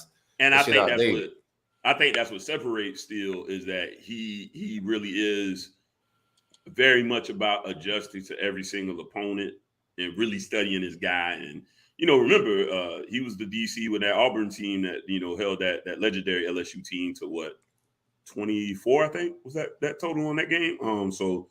And he ran some crazy looks. It was like, what the hell is this? People hadn't seen it, but he just adjusted because he knew, hey, man, these guys are air us out. So he threw out some different looks to make Joe a little uncomfortable and get some more speed on the field. And, they didn't win, obviously, but they damn sure gave him a hell of a fight. And that wasn't that great of a team. Yeah. That was what, Bo Nix, wasn't it? That's what I'm trying to tell him, Dave. Jimbo knows Steele very well. Yeah. A lot of familiarity, man, with this. They know each other, right? Yeah. So I feel like I'm still taking my guy. Like I said, I did reach out to several Texas A&M people. One gentleman did get back to me, but unfortunately he wasn't able to do the show tonight because he had a previous engagement. So I wouldn't be able to highlight all of the great things about Texas A&M, but good. I don't like them motherfuckers anyway. Care nothing about what they good at. I will say this will be a challenging game. They're coming off a loss. We came off I'll call it a bit of an ugly win. I'm not to disrespect Southern Miss. I just thought we didn't play sharp all 4 quarters. And even in the second half, like I said, boneheaded penalty by Kai Clark erasing a touchdown, a bonehead play by Tyreek Stevenson catching a possible pick 6 and just walking off. That stuff's got to get tightened up. And we're playing a team that is going to be coming off pissed off. They got embarrassed. They paying people what? They talking 1.5? crazy about Jimbo on the timeline, man. Jimbo reading all that shit, man. Well, good. I hope he distracted. Well, who is Gator Bait 193? No. Who is CJ Wilson? Hey, Farve, you know who CJ Wilson is. CJ, you? He probably talk about CJ, and if they win, he gonna talk about CJ in the goddamn press conference. Yeah, and you tell CJ he can take that and smoke it, all right? Like CJ, okay. I know you, CJ. Remember the pro day? I know you. Remember I let you. You know what? I ain't even going. Right. We'll just let that be what it is. But no, man. Seriously though, man. Nobody, and I say this on the timeline. I'm gonna say it again. Nobody has done less with more in recent years than Jimbo, man. Like that's to be completely honest. I mean, you look at the recruiting classes that he had at the tail end of FSU. I mean. There's no way in hell we should have lost games to North Carolina where we have Mitch Trubisky go look like the number 1 overall pick. There's no way in hell we should lose 30-0 to Boston College, like Georgia Tech 2015. Like it's no way in hell we should be losing these type of games. Now, granted, and people was giving him passes because I mean he'll beat Miami, he'll beat Florida, he'll get them boys up and win the bowl game, things like that. And he'll recruit his ass off, man. Oh, he has great recruiting classes, and he'll come together with 9 or 10 wins or whatever. 10-win season. Okay, cool. This, that, another. But man, if you look at the recruiting classes we had, let's look at the trajectory we went on. Would you take him right now, though? Nah, I wouldn't take him right now. Not right now. Wait, who you got, Larry? See, you got Mike. Y'all gonna say Mike? I know that for sure, but it ain't even got nothing to do with FSU and who we got. You'll take him over Jimbo right now? You'll take Mike over Jimbo? I would take any. Not even say any head coach, but I'll take a lot of head coaches over Jimbo right now. Hell no, I ain't taking no damn Mike over Jimbo. Jimbo is an 8-4 guy. 8-4. I don't necessarily want Jimbo, but I ain't taking Mike over Jimbo. If they say, "Hey, Lane, this are two choices, you get to pick," I'm gonna say, "Man, shit, give me Jimbo." God, I got to take Jimbo. I mean, 8-4 Miami. That's good, right? We like celebrating recruiting. And wait a minute, hold on. 8-4 Miami. Y'all gonna win. And what is Mike's record? He gonna win the rivalry game. 5-7. Yeah, 5-7 last year. Now, okay, then it's a no-brainer, right? Who's responsible for most of that shit, though? Who's responsible for most of that shit? Jimbo we ain't doing this, are we? You got me fucked up. We could do that all damn day. Jimbo was 7-6 last year at FSU. 7-6. If he would have stayed, what should never would have been moving forward? You think it would have been 11, 12 win seasons and things like that? Hell no. That shit was going down. No, you say whose fault is it that y'all are that? No. What the hell was that? Right, the resident. Hey man, go ahead and get dressed, man. Close the door. But whose fault is it? Whose fault is it that what? That y'all with 5-7. That's Mike's fault. But again, as far as our slide, Jimbo started this whole situation. So I didn't seen that shit, bro. So I don't want that again. I'm cool. Motherfucker quit, bro. Like I'm cool. So on Jimbo, that. Jimbo do have some blame. Like Dan quit. Yeah, coach quit. You left the cover there. Oh yeah, definitely. Motherfucker recruited one offensive lineman and once he signed one offensive lineman one down cycle and said, "Now let me get the fuck and get this money to Texas A&M." Oh, Willie ain't even get you a quarterback. Oh, Willie fucked us up even worse. Willie kept it going. Willie saw what Jimbo. So basically, Jimbo got the check engine light on, right? Jimbo put the check engine light on. Really, he ain't paying no attention to the damn check engine light and made that shit fast. Just kept on riding, baby. Right, you feel me? That's how black people do, man. Talk about man. We'll put a piece of tape over that check engine light. Yeah, put a picture of the family right there. I don't see that check engine light. That shit start rattling. You just turn the music up loud. Shit hating on me, man. Yeah. Yeah. Well, I'm gonna get where I gotta go. For sure. I don't give a fuck about no check engine, but real talk. Texas A&M offensively, they have obviously been sputtering early this year. They just haven't really been able to get anything going. Even against Sam Houston, they started off super slow. I think they ended up beating them 31-0, but by all accounts, he said CJ's son whispered in his ear, "Give me Jimbo." That's funny. Who said that's funny? Don't be crazy, Dad. I know we're emotional right now. I don't want to see that again, bro. I don't want no parts of Jimbo. He quit on us, bro. Like, just know the backstory of all that stuff. He quit. Real quick, shout out to my man Taj, man. Long time roll up listening, also Kane fan, man. We appreciate the love. He said, "I fought with y'all, boy. Keep doing y'all thing, fellas. I fought with y'all a long way. Go Canes." Shout out to my dog. If you're listening to us on Spotify or Apple, just got word from TJ. We'll be back on Apple tomorrow. If you listen to us on there, we're talking to the YouTube live fans, just so y'all know, like, who the hell is doing tips and shout outs and whatnot. Yeah. If you check us live, you can give us tips and ask questions and leave remarks and whatnot. Yeah. Make it rain. For sure. Anyways. But I get what A&M fans are kind of going through though, man. Like the offense has been stagnant, man. And I don't know, Jimbo got involved and got to shake some stuff. He's recruiting amazing though. The players, the talent is definitely there. So defense is doing pretty solid, but no, man. It's just some shit. You gotta do some self-reflection. Let's put it that way. Well, I'll say this: the O-line for that motherfucker can't blame facilities this time, bitch. You got everything you need. You got everything. Yeah, ain't none of that. The offensive line is not super experienced due to some injuries. And just so what you got is a lot of guys that really don't have a ton of reps under the belt. So they got to get some of that together. The quarterback that he's decided to go with was it Haynes King? kind of what I was hearing from some of the A&M. I did listen to some of the A&M pods or whatever, just to get a little feel about how they feel about the program. It kind of seems like people feel like with the Haynes King guy, he has the run of the entire playbook best. In other words, the Haynes King kid has some mobility that allows Jimbo to call the offense completely the way he would like to. So therefore, that's why he's been sticking with that guy up to this point. Max Johnson, some people think maybe should get the shot at it, but that takes some of Jimbo's playbook away. So that is why through the struggles, he stuck with him. That and Jimbo has also spoke on basically like the offensive line, like everybody else has to pick it up as well. He's not able to be all he could be because the parts around him aren't being all that they could be either. So the offense to me just seems a little discombobulated. They do have weapons, but they just aren't able to get it out to them. Again, just a stagnant offense. Nothing has happened as of yet. They will definitely test us, like I spoke on earlier, across the middle.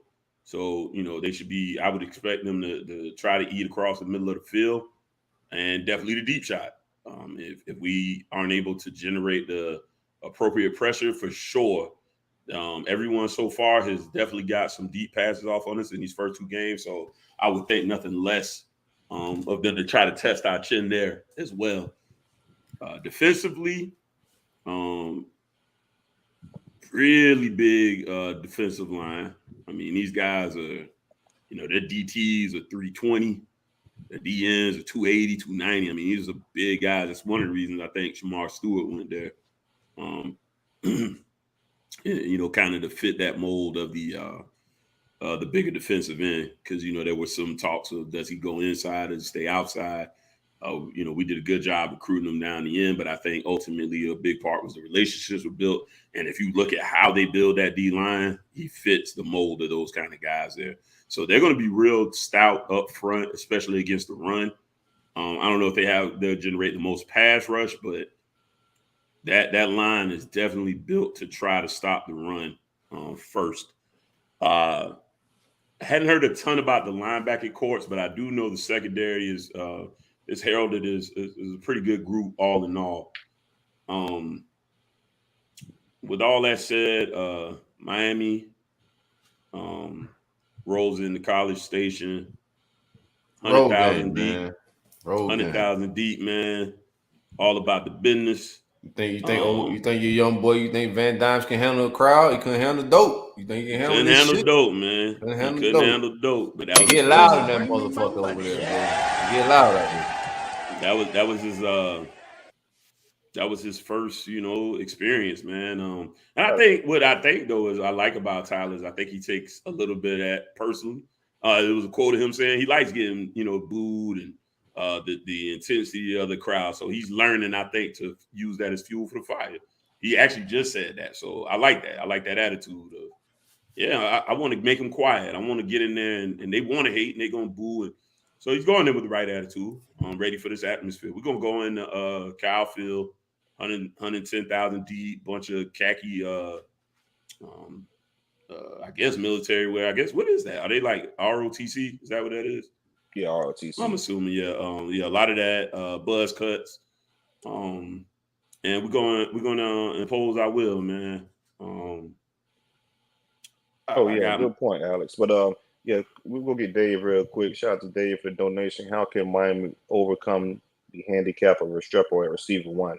Is there any younger guys with high upside to look to? I don't think he's really that much of a handicap. He's just he's like, look at him like you would look at. He's not a wide receiver 1, bro. Well, that's what I'm saying. I mean, you're saying 1, he plays the slot though. So look at him like you would, to me, like you would look at a Wes Welker when he was with Tom Brady. He was a good safety valve. He gets where you need to be, and you get them the ball.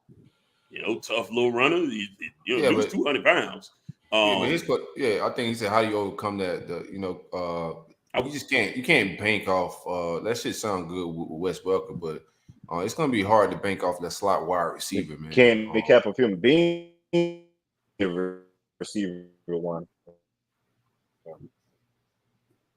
I don't have a wide receiver one, and whoever he is, I don't like who he is. Whoever whoever the wide receiver one on my team, I don't like that he wide receiver one. Let's just keep it a buck. Like, I think the talent level in my wide receiver room need to be elevated because ain't none on wide receiver one. That's a problem. Tell him to bring me my money. Ask Dan Mullen how loud Kyle Field get. Yeah, shout out to Unique 863 again. But no, to answer the last question, I guess it depends on how you view, the quote unquote wide receiver one. I don't think of him as wide receiver one. I think of him as a good utility tool for Tyler. That so far so good, is working out well. He's getting the spots he needs him to be. He's tearing off some big runs out of the slot. Michael Rennan stepped up as well this week. A guy that I think that gives you the outside. So if we're talking traditional, that's why the question is just a little bit confusing. Is him being the number one option concerning to me? Not if he's being effective. I mean, if it's working, it's working. I wouldn't necessarily call him wide receiver one. I kind of get what you're saying. And as far as the young guys, so who would you call a receiver one then? I kind of feel like Silk. I don't know if we have them. I'm not sure. I'm really not sure as of right now. That's the way we've called. No, I can say I think Ricky Pearsall or Justin Short is my wide receiver one. Like the number one. I think the most targets may go to or whatever. I don't want. Okay, so we're not talking like XYZ really. No. That's just matches like your best target. Your guy in the room that's gonna make plays. When Van Dyke need to play, when third and whatever, Van Dyke need to to go to. If he can get it for me, I'm good. Yeah, hey, if he gets it, I'm good. I mean, well, yeah, that's his question. You feel that's okay? Don't bother me at all. Because it's working. Would I prefer? I don't know, the playmaker on the outside. Sure, that'd be cool, I guess. But like D-Rob said, Jacoby George is back, and that's his wide receiver one. Shout out to Coach D-Rob. Jacoby George, I don't know, man. He in the doghouse right now, though. Is because he got suspended for how the hell he gonna play people that they can't even get on the field? That would be D-Rob. I like Jacoby George all around skill set. He showed a lot last year that made me excited about his opportunities coming back, but he got in trouble with the new staff, so. He got to get back in, earn some stripes, and then maybe he can get back into that spot. As far as young guys that I think can step up, Brinson's another guy that got more reps. I think Brinson is a guy that could emerge as that bigger outside receiver threat. I don't know how much he'll stretch the field per se, but I think he could be another go-to weapon as far as the younger guys go. Redding's obviously older, but I do like the way he looked. In his opportunities. He looks ready, man. He looks ready. That's the thing. That's why I said earlier, really, like all we heard in preseason was drops. And I ain't seen no drops. So I'm like, well, then that's my biggest concern. If they're going to catch the football when the opportunities are given to them, that's what I need. I don't need a star. I need guys making the plays that are available to them. So I hope that answers your question, bro.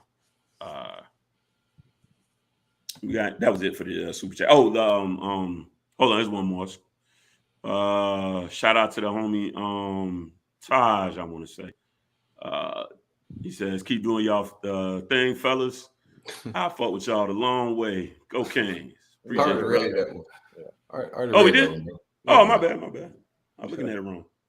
Oh, my bad. I ain't scrolled down. My fault, bro. I see now. Yeah, my chat was behind. My bad. But well, you get 2 for 1, bro. So yeah. Back to how I see it playing out, man.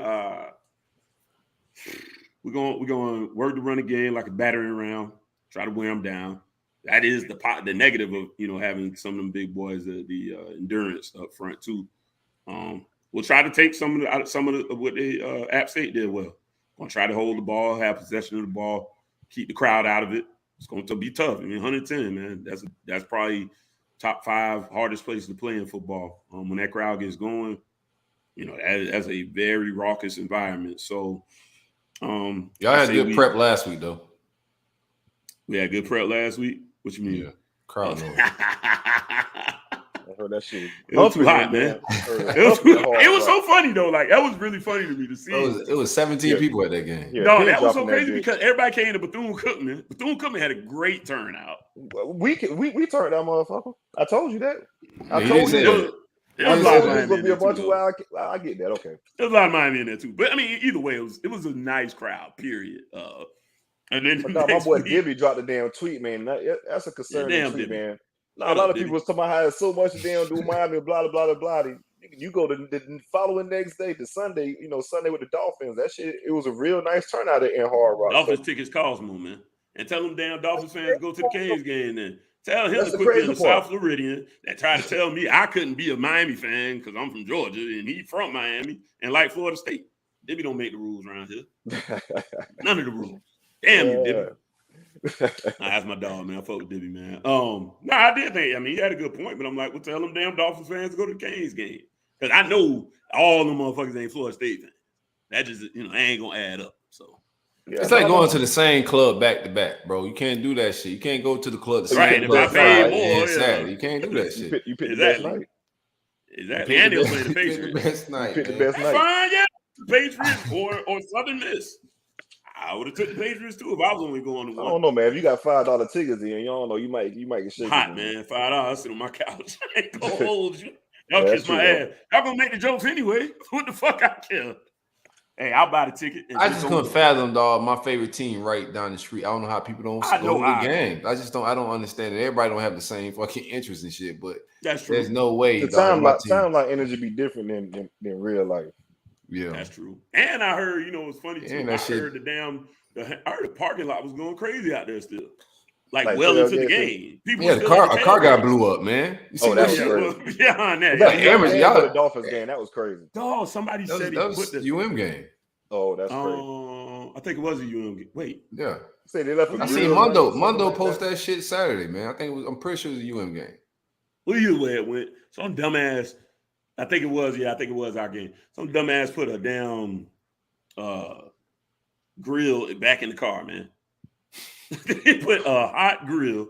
What happened? I thought somebody left a gas grill going and blew up or something. No, they say they put the grill back in a car.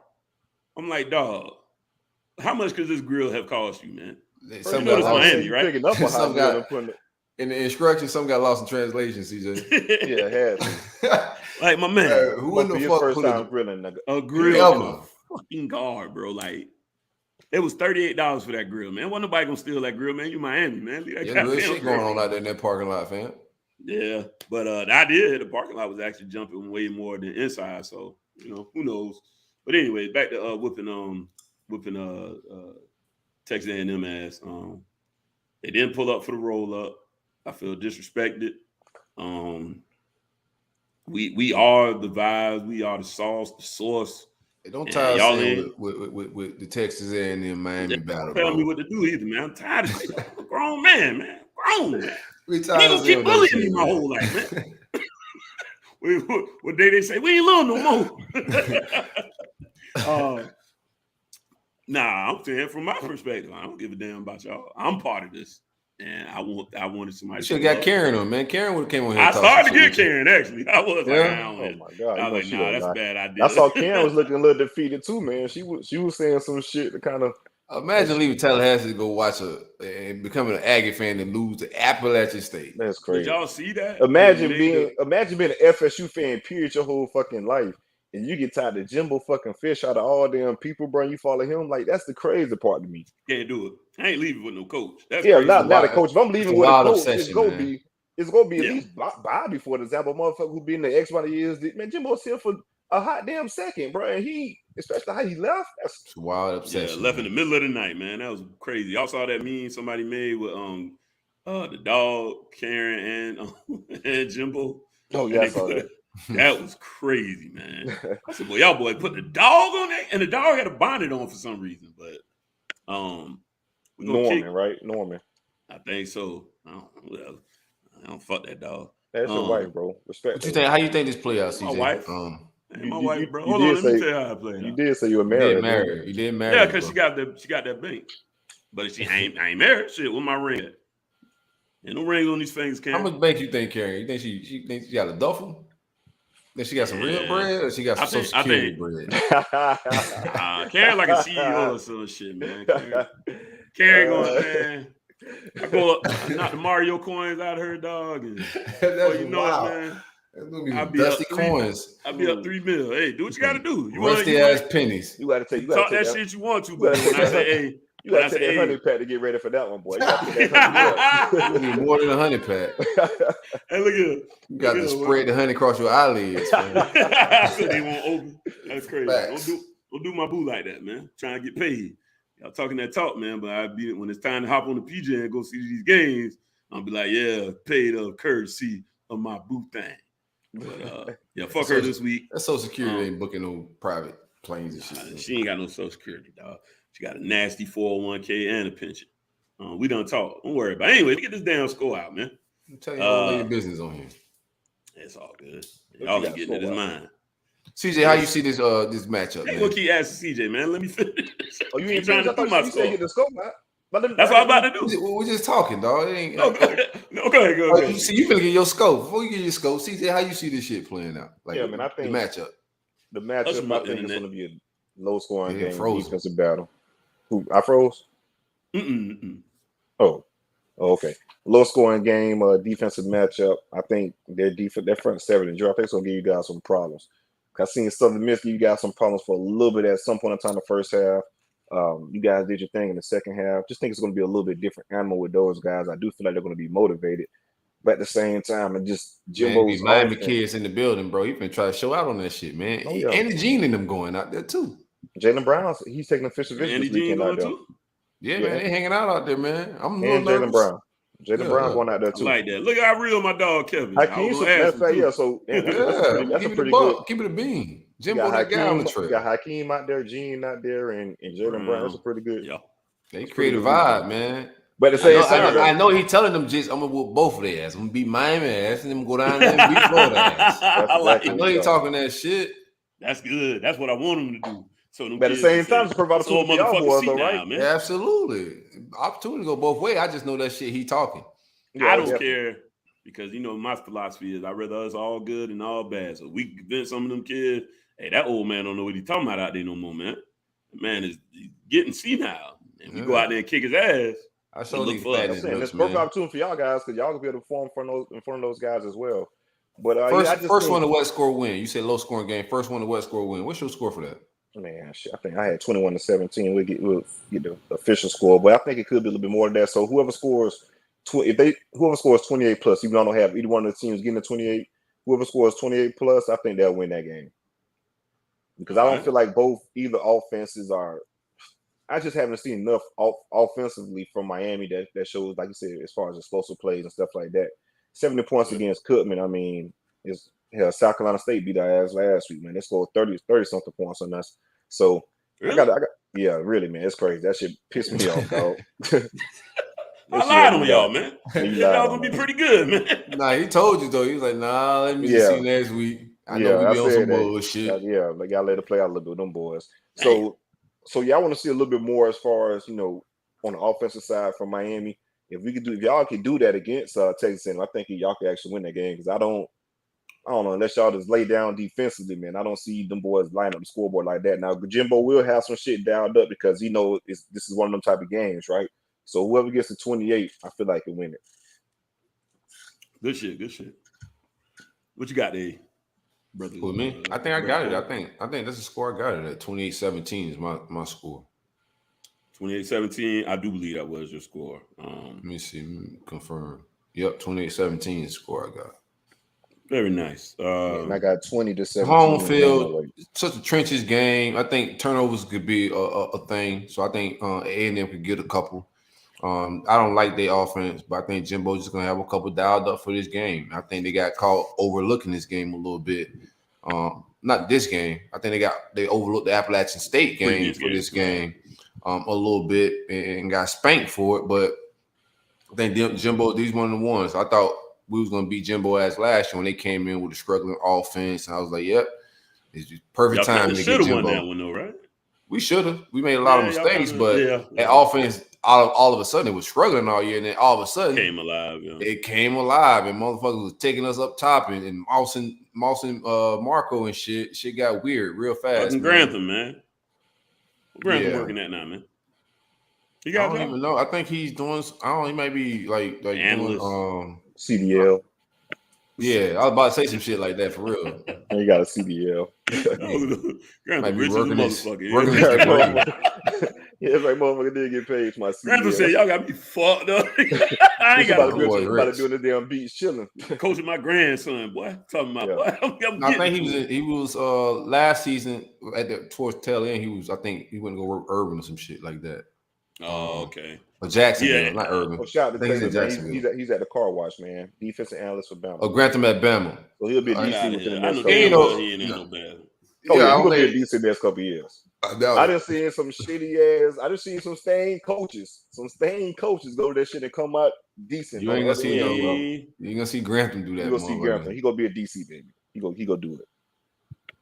Ain't no way Tyler Grantham working at no goddamn. He's too old. He's too outdated. He is at Alabama. Okay. He's there off the field. He was fucking with me though. As an analyst, I really thought he was playing with us though. Well, I think everybody goes somebody at the Jags. But what's your score, Larry? I had to score a little more humble. I had it at 24-17 UM. I don't know, man. I'm feeling a little fired up, bro. Fired up. Throw me on. My passion comes out at different times. No cap usually. give me Miami. Give me Miami. 31-17, man. Give me 7 more points, man. I'm feeling like it's a good statement game for us. It's a game to say, look out a little bit. I like it. I think Jimbo might be washed, man. Be honest with you. Might be washed. I think this could be the game that will really get the people going. All right, man. We pay this motherfucker a lot of money for them to let Miami come up in here and kick his ass, man. I think that's what we're going to do. I still think the offense is going to be able to get enough going. And I think we're actually, speaking on turnovers, I think winning the turnover battle would be huge in this game. Y'all got Jimbo fucked up. Yeah, fuck Jimbo, man. Y'all got I don't love these hoes, bro. I don't love these hoes, bro. Y'all got Jimbo fucked up. No, I don't. I just don't. I just think. I mean, I ain't the only one saying it. I listen to the A&M guys. Yeah, because everybody in the moment. So yeah, they forgot that he took Bama up through there last year. Well, did they have like a really big offensive explosion in that game, or that was a pretty close game, right? Wasn't it like 24-21? He went and put some points up on Bama ass. I don't know what you're talking about. Look that up real quick, Taylor. It might have been a win or some shit. He took Bama up through there. Like they want to score some points, and they were struggling. Yeah, it's a process, man. I don't think Jimbo washed. I think he got to make some adjustments and all that shit. But I think Jimbo is still on his 10 toes. The thing is, though, Jimbo is still not. Yeah, will he? Right. That's the thing. Right. It's getting out of your own way sometimes. Will he? That's the main question. He can lose. Now, don't get me wrong. Oh shit! Yeah, 41-38. Okay, what we talking about? This is a washed guy. Like, come on, you crazy? A lot of points. There. You put up 41 on Bama, boy. You far from washed. I mean, that's true. Then he came back and laid the egg against some other cats down there. They went 8-4. Trash the very next team. So I'm gonna tell you right now, I don't give a fuck what he did to Bama. We ain't Bama. We know that. Coming in. You ain't gotta explain that to us. Yeah. We ain't Bama. We found that out last year. We ain't scared of you, I don't know why he made Bama jokes. I keep telling you, these people has buried your program. It ain't been the same since. It ain't been the same since. We found it out last year. I feel you. That's true. Fuck y'all though. We ain't Bama. We ain't scared of these motherfuckers.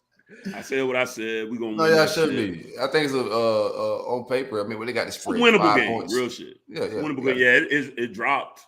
I think it started at 8.5. I think now it's down to 5.5 is the last I saw. We gonna do that, man. So we're gonna kind of shock the world. I mean, we ranked ahead of them number 1. So how you gonna shock the world? Kind of. Well, it's their house. That's why I said kind of shock the world. In the day, when you really think about it. Real quick before we. I think Van Dyke's got him a room, man. He gonna go out there and wear his pants, man. Oh, this guy. Don't that shit. Don't do that bullshit. Get the fuck out. Maroon the loud crowd. Yeah. You're going to have flashbacks of Jermaine coming off the edge. They maroon and loud crowd. Ain't no Jermaine. Oh, no, we got a verse, though, baby. We got a verse. Yeah, whack verse. Shit. Nobody will hear that shit. You think that. We go tell them, hey. I seen your pass. Everybody in there bobbing their head like, but soon as you leave the studio. We didn't see your pass. Y'all will take verse in the heart. That shit ain't it right there, boy. What was he doing? What is he talking about? We did a song for the girls. And they talking about. We didn't see your pass first, and we heard y'all official rapper. Y'all definitely take that rapper. Hey. Can we find that clip? Right, we definitely see y'all official rapper and y'all pass first. You definitely. Man, why you doing that, man? Man. Come on, man. That rapper guy, that's wild shit. I seen you tweet, said, have we ever won a game after he did this shit? Oh, I thought you were talking about the other rapper. Rapper? Not Coop, not Coach Coop. Coach Coop, man, please quit doing them fucking songs. The one that's on the team, kind of, sort of. Y'all got a rapper. See, y'all. Remember I sent it to the chat? Yeah. Y'all remember. That boy. I ain't gonna say his name. Boy, that shit stinks, man. You better hit them books, man. For real. Don't worry about no rap shit, man. You gotta get creators room to create, Larry. Let him create, bro. He can get better. But right now, that's just terrible. You're right, man. This ain't what you want, man. It's not the career move, man. Rest in peace, the PNB Rock. In all seriousness, no doubt. Hate to see that young brother lose his life like that, but I did want to make sure I did give him a moment just to respect his life. And unfortunate, man. Unfortunate to see that young man go out like that. That's terrible. But that shit's sickening, man. I don't even want to talk about it. I think it's like just bro shit. The way the video play out on the timeline, like just the lack of like value of life, bro. Your life, man. This shit's disheartening as fuck, man. To like know you got kids growing up in this sick ass world, man. Boy, listen, that shit took all the wind out of me yesterday. I was recording the show, and man, we ended up doing like a good 45 minutes to an hour just stuck on that topic and how it's affecting communities, man. Like disgusting, man. Sick. Prayers to his family, his daughter. And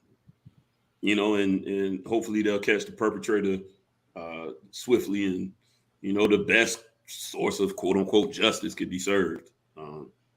But ain't nothing gonna bring that man back and bring that child's father back. So terrible situation. Over stuff. Just things, man. That's supposed to be inspiration to you. You're supposed to go get your own.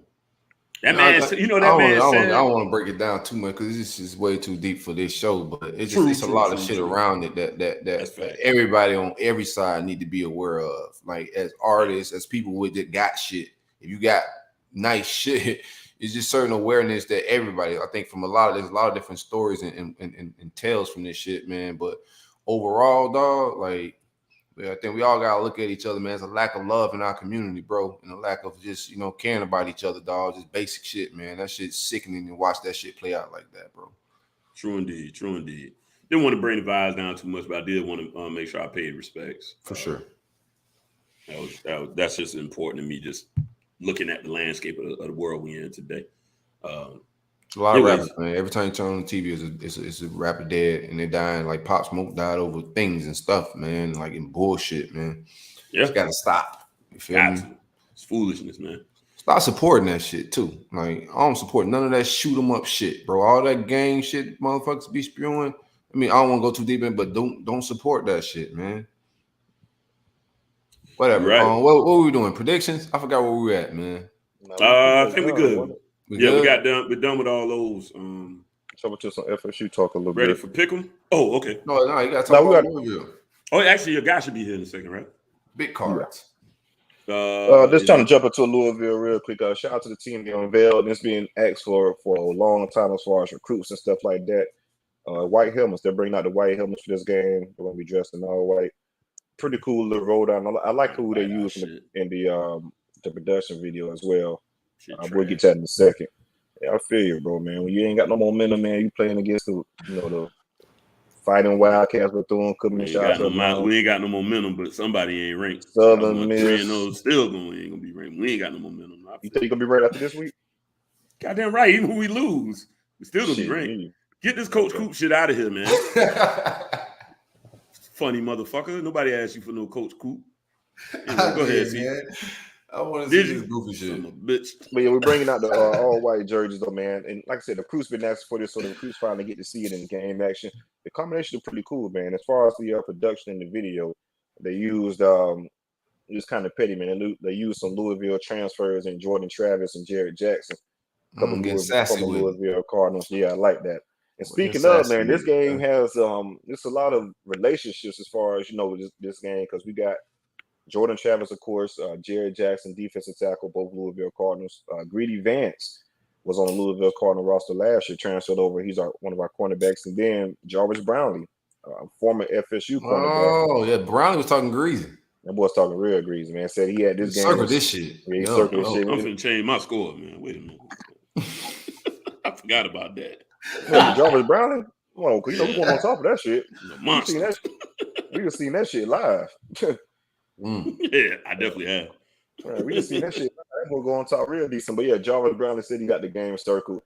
And FSU, it was a Louisville reporter who reported, I guess, something. I don't know how it came with the FSU Twitter, but they jumped on that shit and was eating them alive, pause within the quotes. They went pretty hard on that one. But yeah, shout out to Jarvis Brownlee. I think he did start, matter of fact, for the Cardinals last week against UCF. So that's going to be pretty interesting. And some big Brownlee, man. Big Brownlee, man. Brownlee, I think Brownlee get him a pick too. What? Travis ain't throwing a pick with that boy at all. He definitely gonna pick on him though. He definitely gonna pick on him. Let's get it. He had a pick on the last game, so yeah, you know who you played. That quarterback couldn't down. The boy couldn't throw a pass in the ocean, man. John Riles Plumlee, he was terrible last week. It was clear as day what Gus should have did, and I feel like Gus kind of got away from the gameplay with running the ball, running him within the offense, started trying to pass too much, and just gave Louisville a pass, let them off the hook. They are who we thought they were. I hate when that happens. But yep, moving forward within the game, kind of some bad news, depending on how you take it. Fabian Lovett, he had got hurt within the LSU game. In talks at that point in time, it was people were pretty scared, thought it'd be pretty serious as far as like season ending, that type of deal. But kind of I want to say just a scare. He is hurt, don't get me wrong. He will be missing this game against Louisville, but he will be back pretty soon. I feel like if we get past Louisville, win this game, and I think Boston College, they're just terrible from what we've seen so far these first two games of the season. Sit them out against Boston College and then bring them back against some ranked Wake Forest opponent. That should be ideal. So give him some rest and let him get his leg right. I don't know the extent of the official extent of the injury. You know, Mike is real tight-lipped when it comes to stuff like that. It hasn't even been announced yet officially from them. I'm 100% sure he's not going to announce. They're just going to have to find on their own, just looking at the game, that he's not going to be out there playing. But yeah, I'm not sure the official injury. You know, FSU is pretty tight-lipped with that. But word I got is he's not going to play in this game. He's going to be out. But go ahead. Oh no, my bad, bro. Go ahead. My fault. Yeah. But I think we'll be fine as far as the defensive line. That was one of my position of strengths coming into the season. Probably my number one position of strength coming into the season is my defensive tackle depth. Like I said, Jared Jackson, Louisville transfer. He's going to play a lot. He's going to play a ton. I just drew it down blank. Number 99. God damn, boy, Kush Big. Malcolm Ray. He's going to stole my shit, didn't he? Yeah, real smooth too, man. I use it too. I use it to be totally sober. I be at work. Didn't I tell you to go do that? Kush Big, baby. Kush Big, man. That shit works everywhere, man. I'm mad y'all been studying my film, dog. Why not? Yeah, definitely. So I feel like defensive line will be fine as far as missing Lovett for these next couple games. We should fare pretty well. Now we do need him back once we get into these tougher games down the stretch. Not slighting Louisville within the slightest, but we got some tougher opponents, just being completely honest with you. So once we get to that point, I think we'll be fine within the defensive tackle room. The BC game, I'm a base totally on how bad they playing, man. They pulling red rags out on y'all ass. Give me BC. Bro, they playing. They come to dope. Oh, they coming in. Damn, I still bring my rags out, man. Game shit, man. They lost to who they lose to in the first game. They lost the first game or whatever. And then Virginia Tech Syracuse. Syracuse beat the hell out of Louisville first game. Oh, okay. Yeah, Syracuse beat the hell out. Yeah, Syracuse beat the hell out of Louisville, 30-something-7.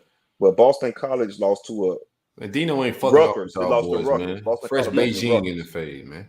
And yeah, Dino say y'all got me fucked up, bro. Homie Dave's here. All right, Dave, we let Dave in. Bring Dave to the forefront. What's up, y'all? Hey, Dave, how you doing? Dave? Man, Big Dave Bird vibing, in the building, man. You got your eagle hat on. That's how you feeling, baby? You matching? I see you, dog. Sir. All right. You know, you understand the show. Yeah. Yes, sir. And we got Dave Lafford on. He is the recruiting analyst for CardinalSports.com and also an insider for Louisville Cardinals. Dave, how's it going? Going well, man. Good to be here. Yeah, good to have you on, man. So, what's your opinion on the season in regards to Louisville so far? I know Louisville had a lot of hype kind of going into the season and kind of being disappointed so far. What is your take and what's the vibes within the program right now? I mean, I don't know what they are because they're schizophrenic. You know, they come out and it cost me $500 against Syracuse. That was crazy, man. I'm going to take UCF, try to recoup that money. So now I'm in the hole. But, you know, with all these transfers, nobody knows who anybody is until I'm not betting on anybody this week because I don't know who anybody is because you don't know who these players are, right? Facts. Got, like, let me think. So they got Quincy Riley, who's from Middle Tennessee State at corner. They got another kid, Momo, whatever, from Ole Miss. Then they had the kid from Arizona State, the D tackle. He got hurt. He's out. Photos after him for a while, too. Yeah, they got two transfer receivers, Tyler Hudson and the bull D. Wiggins. They got the Tyon Evans kid, who's a running back from Tennessee. Who knows what they are? You know, they could be like, you know how like an NFL team will get a bunch of free agents. The Redskins used to be like that back in the 90s. You know, Dan Snyder would go out and get all these players and they would still suck. The Eagles had that one year when they had Ronnie Brown, Vince Young, and they were like the dream team and they sucked that year. So you don't know. You might have a bunch of kids coming out here just trying to get film and not really be buying into the team concept. So Syracuse, they couldn't do anything, right? They had one run where it was a touchdown because it looked like Syracuse ran kind of like a stunt or something, and they kind of just they did like they just pulled to the side where their stunt was, and Evans hit the hole and scored. That was the only touchdown they scored in that game. They've only scored 3 touchdowns all year, 3 touchdowns in 2 games, and the UCF game, the defense looked real good in the second half, but the Plumlee kid was missing wide open receivers. Yeah, throw. Yeah, exactly. Right? So who knows? Like they couldn't run the ball that well against UCF. It was Malik. I think Evans averaged like 3.9 yards a carry. So, you know, what's their strength? They don't have anybody that can take the top off at receiver because they had the bull Tyler Harrell, but then he had a real good spring game, and Alabama was watching it, I guess, what to do. And someone was like, hit one of the assistants, you know, hey, go get that kid real quick. So they snatched him. They had a kid named Jordan Watkins. Jordan isn't as fast as Harrell, but he's like a low 4.4 kid, right? He was a track kid. He's from here. He's from Louisville. He transferred to Ole Miss. So who's going to take the top off? Not D. Wiggins, right? Not the kid from Central Arkansas, Tyler Hudson. Maybe Amari Huggins-Bruce. He's a sophomore out of South Carolina. He's like 4'4", 5-ish. He's not like a burner on the outside, but you could probably scheme him open, slot corner, something like that. Streak him down the field. I'll give you a little piece of inside information, Dave. D. Wiggins loves Florida State. He's a guy that, you know, did not show up for a ton of games. 2 catches, man. For one catch one year and 1 catch another year, man. Oh, my gosh. Hey, man, he did what he did, man. I mean, come on, baby. Hold on. Let me do what I do, baby. All right? I'm just trying to help the man. The man been, you know, losing a little bread. I'm just telling you, expect D. Wiggins to show up for this game. He ain't going to show up for no other game. He going to give you a game. Watch this. Hit the post route. He going to give y'all a couple of big boys right on off that post, man. Just tell him. All right. My 2 cents. All right, Dave. So as far as Malik Cunningham, what's your take on Malik? I know pretty much. I think Louisville pretty much floats or sinks based on how Malik plays. He's a dynamic guy. 3,000 yards last year, 1,000 yards rushing. He's on track to be the all-time, passer and I believe rushing all-time passer and touchdowns in Louisville history. So just speak on Malik a little bit. Yeah, he did a little bit of compiling there. He's been there forever. This is his 5th year. Right. Malik's up and down. You know, he's a 5th-year senior. You would expect him to start off being consistent, but he looked bad against Syracuse, and I don't know if that's because Satterfield was kind of shackling him, saying, look, you want to go pro, you're going to have to learn how to throw. But it also looked like Syracuse scheme was solid. It looked like the interior linemen were keeping their gap discipline, kind of two-gapping it, and then having the D ends not get too deep so that he can roll out, right?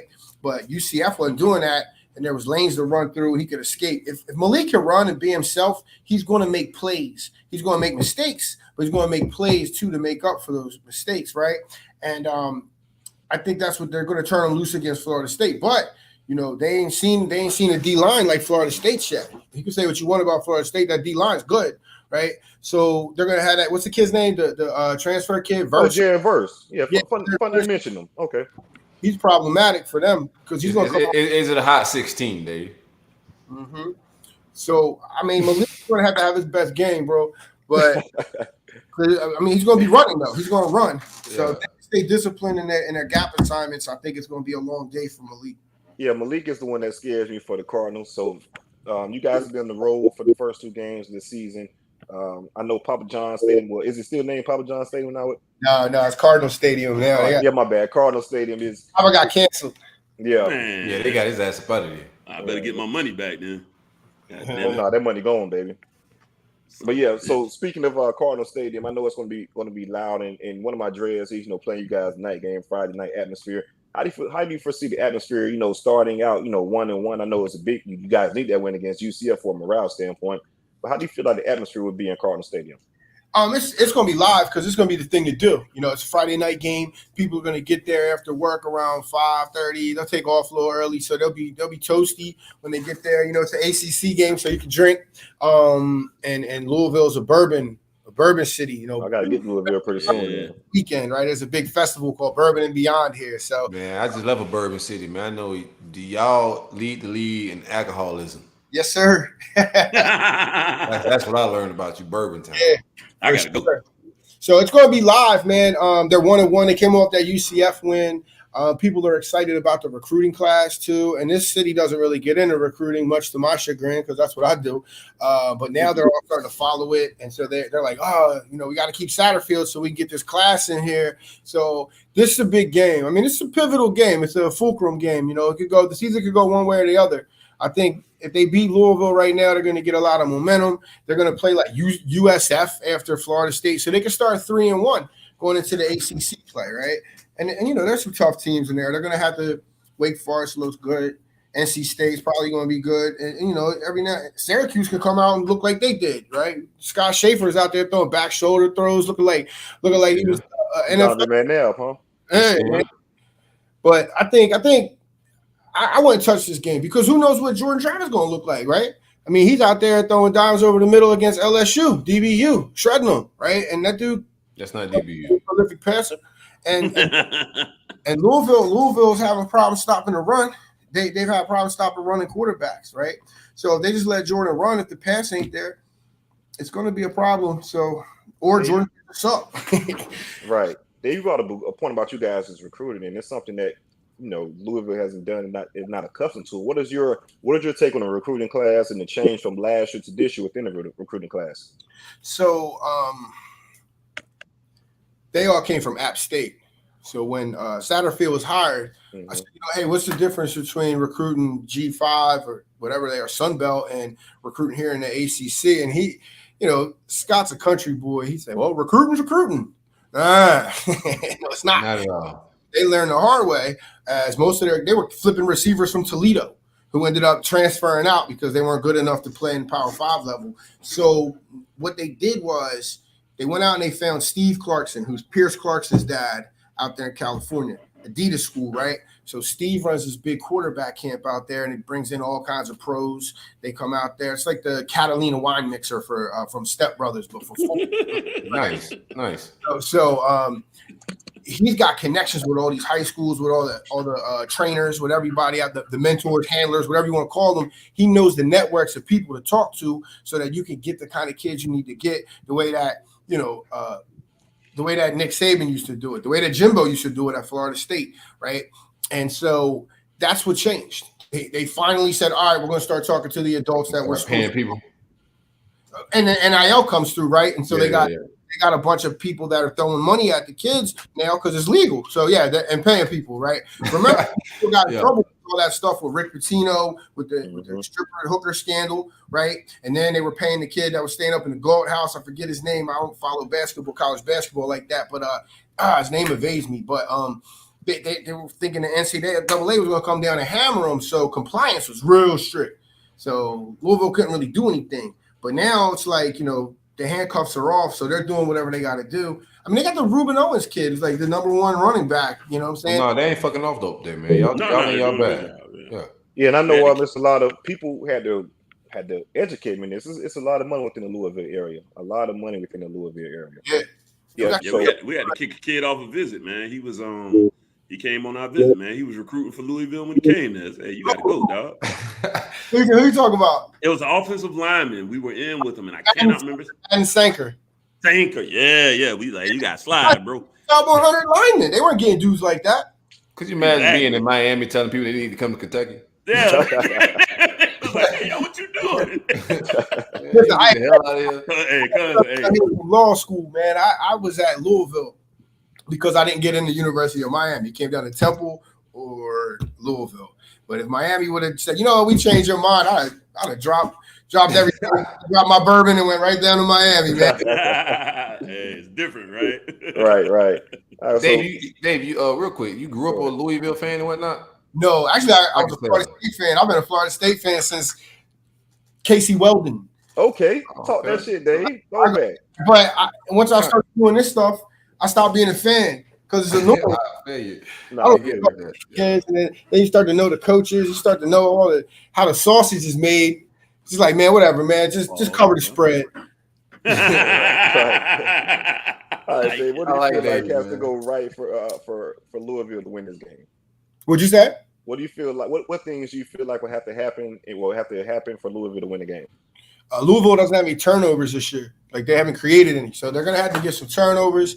They're gonna have to run the ball. Their whole offense is predicated on the run. So if they can't run the ball, because they have to do a lot of stuff off the play action to get people downfield, especially now, right? When they had Tutu Atwell, safety make a wrong step, Tutu's gone, right? He's gone, right. And they had Jay Hawk from Cocoa Beach, right? Jay Hawk was fast as hell. Jay Hawk was a 4-3 guy playing running back, right? So he finds a crease, he's out, right? They don't have that home run stuff right now, so they're gonna have to break off chunk plays in the running game to get the defense up, so they can put things over the top. That's what they want. They don't really have. I mean, Malik ain't a dude that's gonna drop back and hit accurate throws on 3rd and 6, 3rd and 7 for conversions, right? They gotta stay on schedule, and then they gotta hit the chunk plays and open up stuff downfield. I mean, their tight end is 6'2", Marshawn Ford. It's like he's not going to be winning any jump balls in the red zone. I guess D. Wiggins would be a red zone threat. Hudson's decent, but Malik ain't no red zone dude, as we saw in the Syracuse game. All right, last thing, Dave. Couple more things. I'm going to get your score prediction in a second. What does FSU have to do in order to win the game? What do you feel like things have to go right for FSU for them to win the game? Not turn the ball over. If they don't turn the ball over, they're straight, right? Because they got 3 running backs that can get it done, although they did not get it done against LSU. What happened? With LSU, they basically sold out to stop the run. I know Trayshawn Ward got going. They sold out to stop the run, and they was like, okay, we can just beat you with the pass. And that's when you're seeing Jordan Travis kind of put on the clinic with the passes. Granted, we had a lot of drop passes that should have been caught. True. But I mean, just where he was putting the ball actually over the middle, accurate throws, even taking the shot right in the mouth by Gay and dropping that dime for a touchdown. Sounds crazy. So just to that point, it's been a 180 for me looking at Trav, because at one point he wouldn't even throw over the damn middle at all. He was afraid to throw between the hashes due to not being comfortable with, not just being comfortable and being confident within himself. So he's on a 180, just seeing his match rates within the offense over the years. I think Louisville will have to do some variation of that, though, too. They're just going to have to switch it up because they don't have the horses that LSU does up front. I mean, that's an SEC school, right? And there's only X amount of defense. You cover recruiting, there's 40 D tackles that are that size every single class. And, 40 of them are usually 38 of them are going to go to southern schools. Going to SEC, and then 5 might go to the Big Ten, right? And then you're left over with what you get. Louisville's D-line is very undersized. So I don't know that they're going to be able to do that with the D-line. Plus, they run kind of like a 3-4, they run like a a 4-2-5, 3-3-5 kind of deal. So they're gonna have to bring pressure from like what they call it the star or the card, which would be the star. And right, they're gonna have to bring something from that way. The linebackers, stuff like that. They're gonna have to bring pressure on Travis. So they're gonna have to find a way to stop that run and not just let Travis sit back and pick them apart. Because you see, all of a sudden he's capable of doing that right now. Also, I bet on LSU too. So I'm like, oh, okay, now Jordan Travis is freaking Tom Brady now, right? Right. That's how they feel, bro. That's how they feel. The verse kid, and they gotta be able to just not kill themselves, because I don't know what Louisville can do offensively really that well right now. They've got 3 touchdowns. Mm-hmm. Malik doesn't have no passing touchdowns. They have no passing touchdowns. So they got to stop the run and make Malik win with his arm. That's what the defense got to do. And the offense, don't turn the ball over and find a way to be multiple.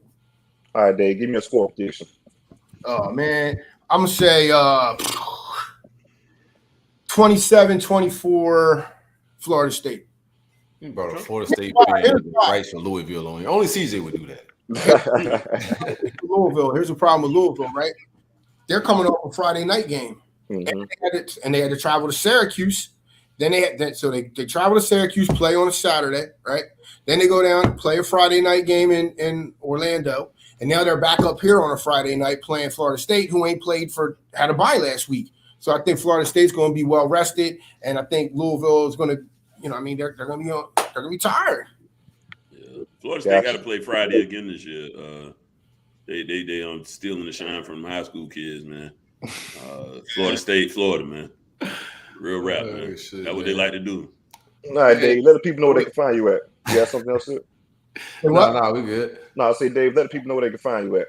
Oh, I'm what is my Twitter name? I changed it so damn much.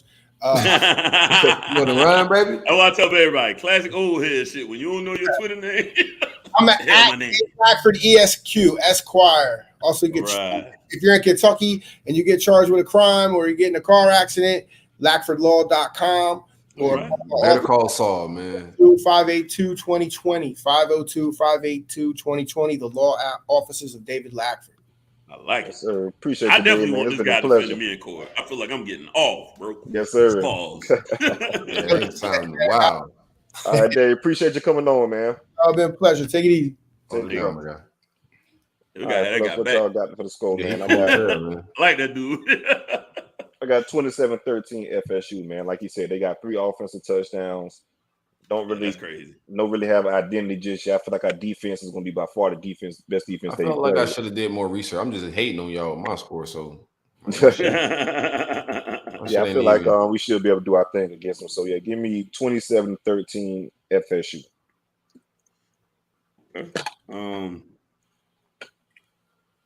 Let's see. What did I put in the group chat? I think I did have y'all winning, right? No hate. Yeah, you got it 24-20. 24-20. Yeah, okay. I'm comfortable with that. I can see Florida State putting up a few more points, but I don't know. I think Louisville will be oddly competitive in this game. I don't, like you said, they haven't really been able to produce a lot of offense.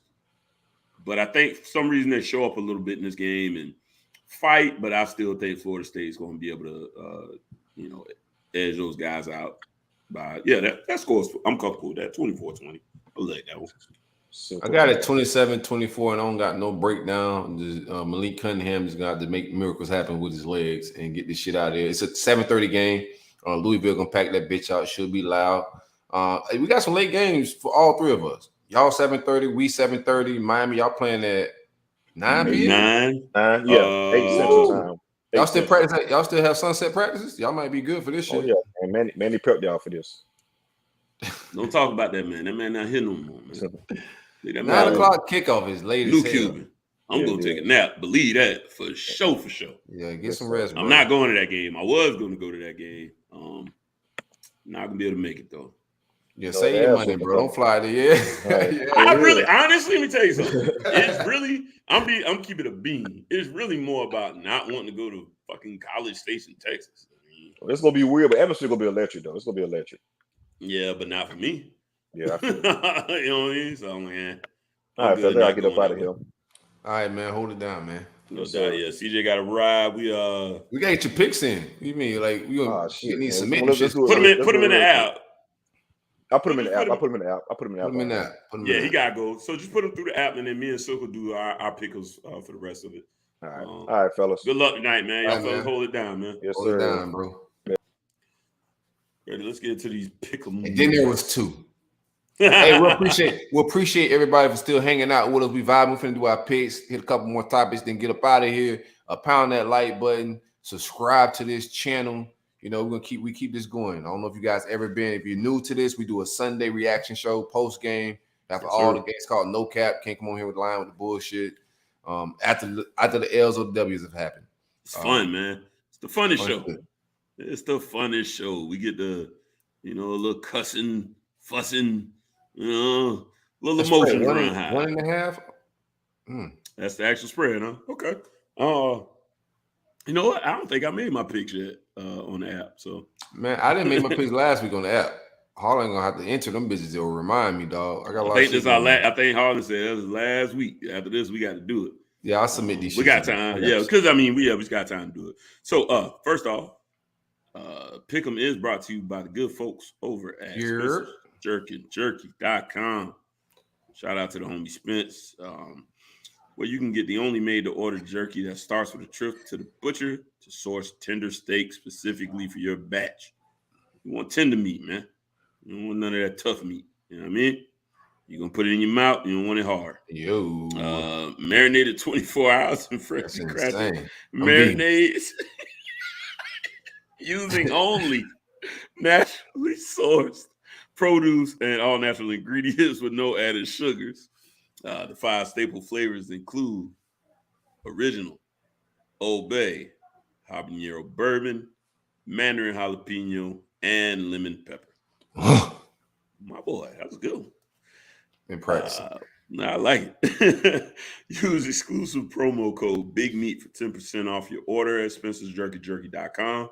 Got worldwide delivery available from, we're going to take it from College Park, ATL to College Station, Texas. One I've been to and had some fun. The other one I doubt I ever pull up to. But God bless. Yeah, that 9 a.m. start. He said the same game starting is weird. That 9 p.m. start is weird as fuck for football. That is weird. Is that 9 p.m. Eastern? Yeah. That's insane to me. I thought for some reason, it was like 7 Eastern, but yeah, that is insane. That's late as shit. That ain't good for us, but no, I did not say that, Taylor. Let's see.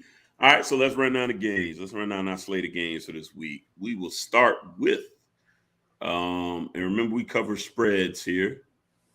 Maybe pause. I don't know. Sounds weird. Oh Lord.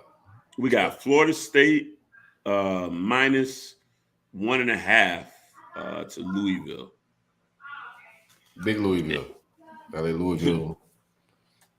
You going Louisville? I got Louisville for sure. Oh, you took Louisville to win? I thought you took Florida State.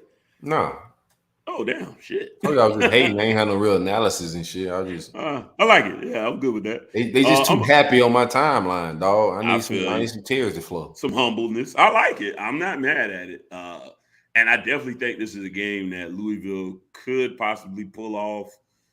You know, it could get weird. Some things could just get clicking for them. But I'm gonna go ahead and take Florida State to cover that 1.5. I'm gonna stick with my score.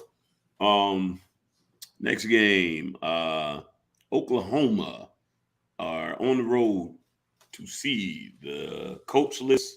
Well, no, they actually got a interim coach, first black head coach. Damn, bro.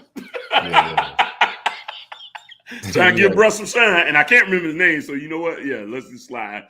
But well, you gonna know it. Yeah, he came out there and embarrassed us.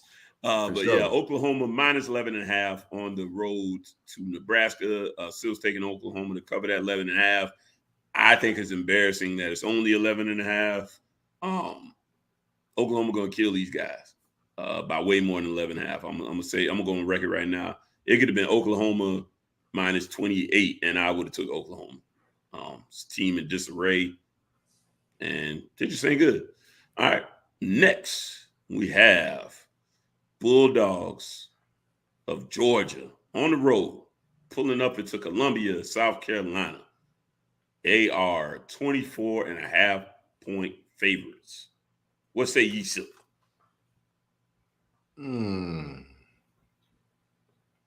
South Carolina been some ass, man. They haven't been that impressive, but that's a lot of points. Let me get South Carolina. I'll take South Carolina cover. That's a respectable bet. Y'all know Georgia's my other team. When it's convenient for me, I two-team it. Where's the Brona? Shut that soft shit up.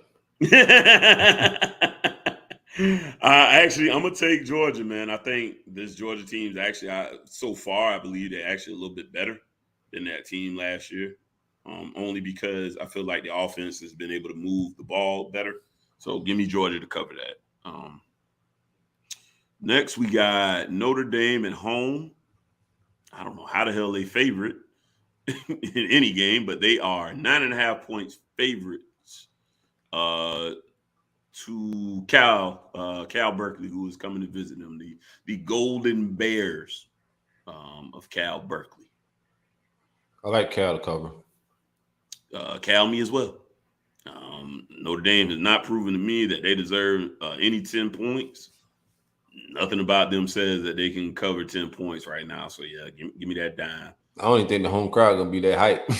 Shit, no. And that's got to be like the most faithful group. They like, they're going to be out there being concerned and just curious on what the fuck about to happen.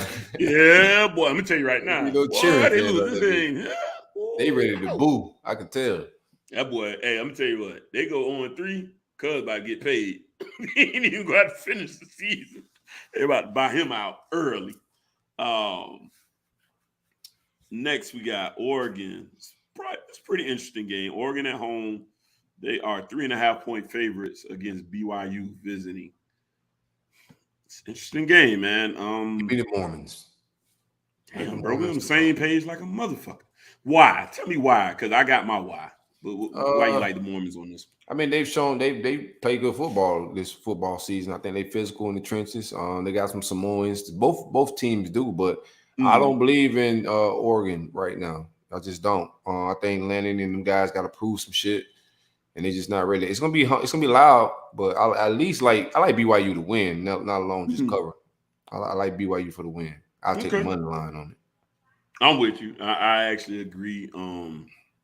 I'm taking BYU because Bo Nix. I'm not trusting that guy. Yeah, Bo Nix is some ass juice. Yeah, that's terrible, man. When that's your fix, when your fix is Bo Nix, you is in some deep shit. Behind him got to be horrendous. You're right. I don't know how Mario botched that up before he left, but I don't give a shit. We moving on. So, it's another good game here. All right, we got Penn State on the road. They will be taking on the Auburn.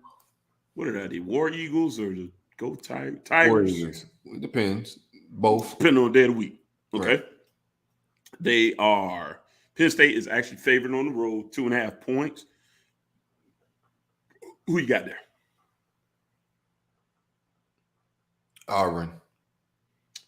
Goddamn, bro. You keep picking the same shit. I got you know what, man? Give me the finesse guy, man. Give me the finesse guy on this one. This will make Franklin got one. Yeah, this will be a quote unquote big win because it's against an SEC team. Although I don't think Auburn is the Auburn.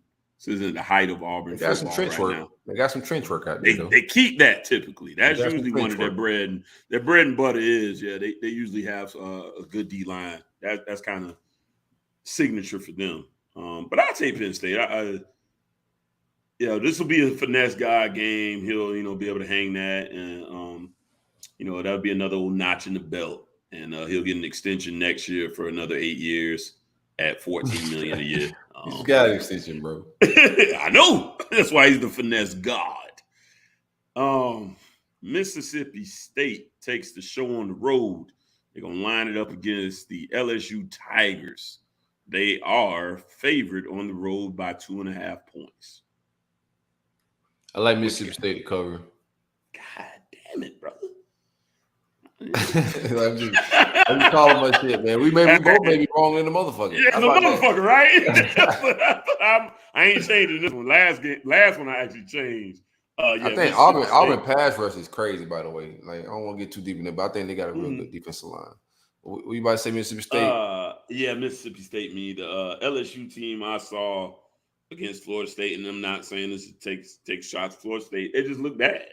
This did not look like a good team. Their bread and butter is usually the trenches on both sides of the football, and I left fairly unimpressed by both sides there.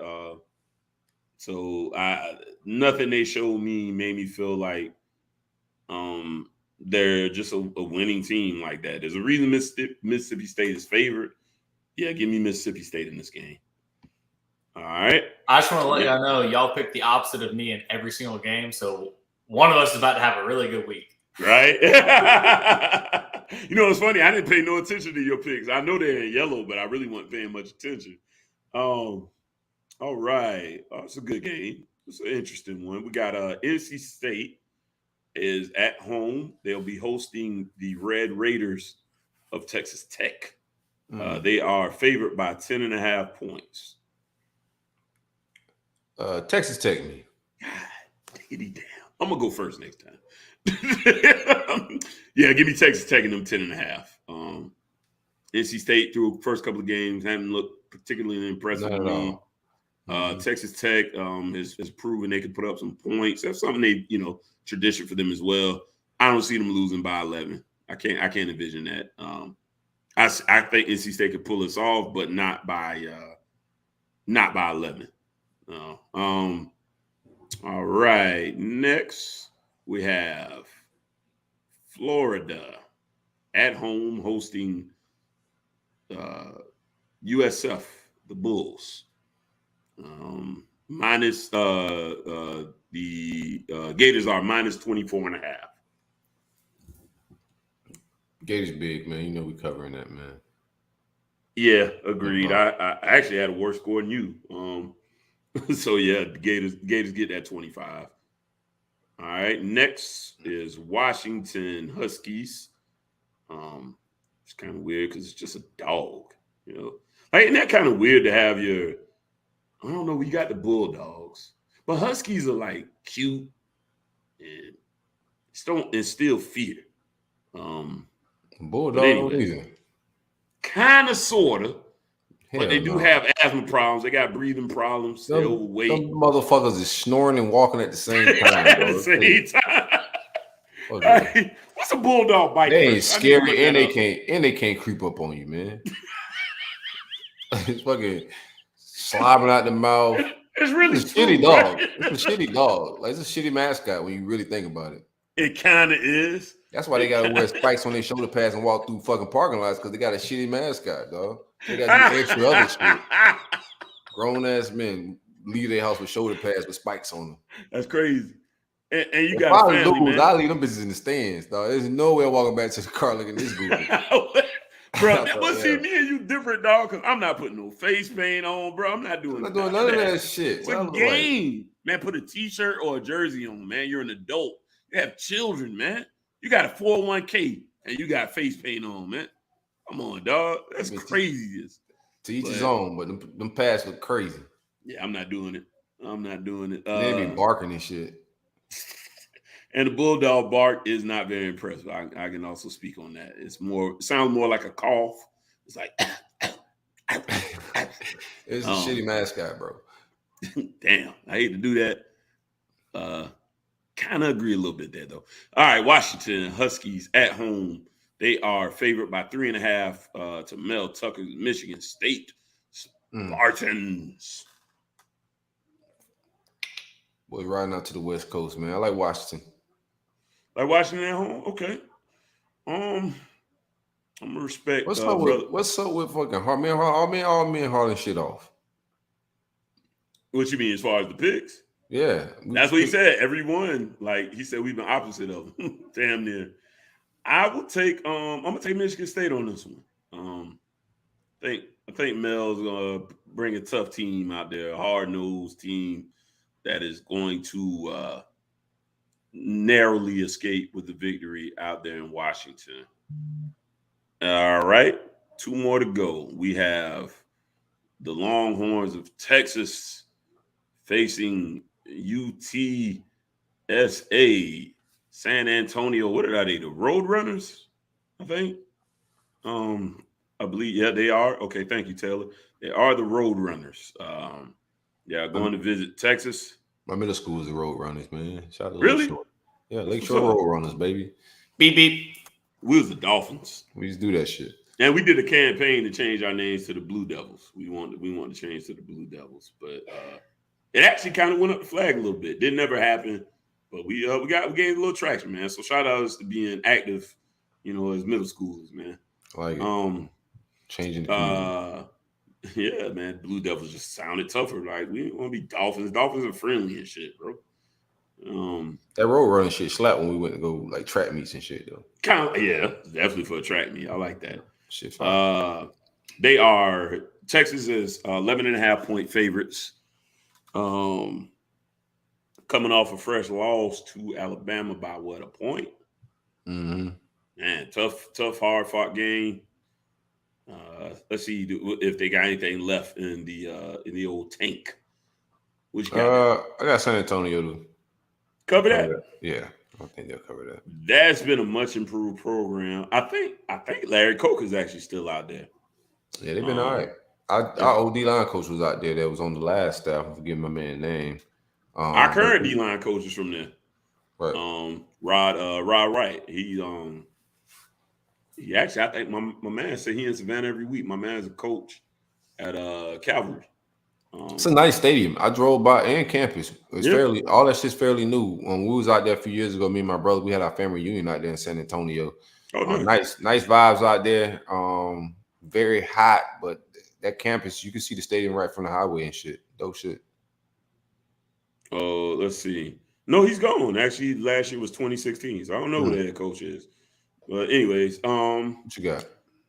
I got Texas to cover that. I think Texas is feeling themselves a little bit, just fighting hard in that game. Yeah, give me Texas, even though I do agree the Roadrunners have been a good, much improved program as of late. I think Texas comes back out firing a little bit, feeling themselves a little bit, and they'll cover that 12. All right, and for the final game, it is the Aggies of Texas A&M. I don't even know what an Aggie is. Don't tell me. I don't care. Versus the Hurricanes of Miami. They are favored by 5.5 at home.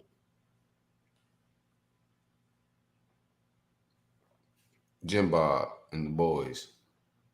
They got us by 6. Yeah. My score was like 10 Yours points. was 10. Okay, cool. I'm gonna stick with the squad, bro. We're gonna win. I just feel it. It's just what I feel in my bones. I don't think they got enough going for themselves right now. I do think we're gonna face a pissed off team. But I one thing I didn't mention in our earlier talks was the reason we pay those coaches the money we paid them is for those adjustments that you saw in the second half. Previously, we just didn't do that. You go in, look like trash, come back out second half doing the same trash shit. I believe the coaches made the necessary adjustments and we came out look like a totally different team. And I'm confident in that. So confident this team was going to come out prepared. I think they'll play a better first half than they did last week. And if we are faced with adversity, I'm just confident that they're going to bounce back and fight this team and get a little something going. So yeah, give me my Canes to cover that 5.5. Man, that shit about to be so loud, man. Let's go and let's make it quiet. Welcome to football, man. The charity's over. Welcome to the games. We're gonna see if it means more out there in Texas, man. I'm excited, man. Everybody gets real football games. If what are they? The Mountaineers? Who that? Who's the team? Not the Mountaineers. Who just won? Who just won the damn thing? Appalachian State. Appalachian State. I think they are the Mountaineers. Actually, they might be a mountain. Yeah, whatever the hell they are. So, whatever them people out there from the top of the mountains in Boone, North Carolina. Man, told y'all they do that shit to everybody. Do it to everybody, right? I knew he was right then. To be honest with you, but I didn't. You can't come in flat-footed. They're gonna spank that ass, man. Appalachian State got real football players. Them players go pros. They get guys drafted. That's right. And they got running back I like actually. Number 6. Come in flat-footed, and Jimbo came in flat-footed as shit. And they had 38 plays, man. That's frustrating as shit. That's ridiculous. You can't get nothing going with that. But yeah, we live, man. I'm feeling good, man. Let's go, man. Feeling good, baby. 9 p.m. in Texas, man. That's like a great song. Larry going get up early, watch hopefully a nice. I hope it's a decent noon game, so I can watch that and get a good pass out somewhere between 4 to 7. Wake up refreshed and watch us do work, man. You at the age you might sleep through that bitch too. Now we don't see you sleep through shows, so I slept through my last show. I've been stressed out, dog. Y'all, I got to go back and edit it and see why I passed out, man. Let's get up out of here, man. Let's go, man. It's a great show, man. Great show, man. Appreciate y'all for hanging out with us, man. It's the roll up, it's the vibes. Any shout outs, Larry? No, man. Other than, the normal, man. Hey, thank you to every single person that pulls up, that supports us, that believes in us and everything we're doing. Man, it shows. We feel that energy and that love. We want to make sure we give it back to you all. Absolutely. Let's just want to reiterate, it's real. Everything that we're able to do and everything we're going to be able to be is through your love and support. So I really do mean that in all sincerity, man. We really, truly appreciate you all. 100. That's my shot, man. Shout out to the fans, man. Shout out to the love. Yeah, man. Y'all already know what it is, man. I love this platform. I take it seriously. I don't bullshit with it. We are journalists, man. I take this shit we are what we say we are. You know what I'm saying? Like, and they only gonna take us as serious as we take ourselves, man. And I love everybody that hold us down, bro. This is a community. Continue to hold us down. We're gonna continue to elevate this product. And like I said before, we got our visual content is gonna get better. It's gonna get cleaner. And I got some equipment and some shit on the way, man. So we tightening some shit up around here. We're gonna deliver on some promises to the fans in a little bit here. What's up, Harlan? I just want to let everybody know all the pods that were missed are now back up on Apple Pods as of about an hour ago. But we are switching platforms, and that will never happen again. So I just want to let everybody know that before we ended this. Already. Hey, man, bro. Best shit rolling, best shit smoking, man. It's the vibes. We appreciate you for hanging out with us. Larry Young. Peace.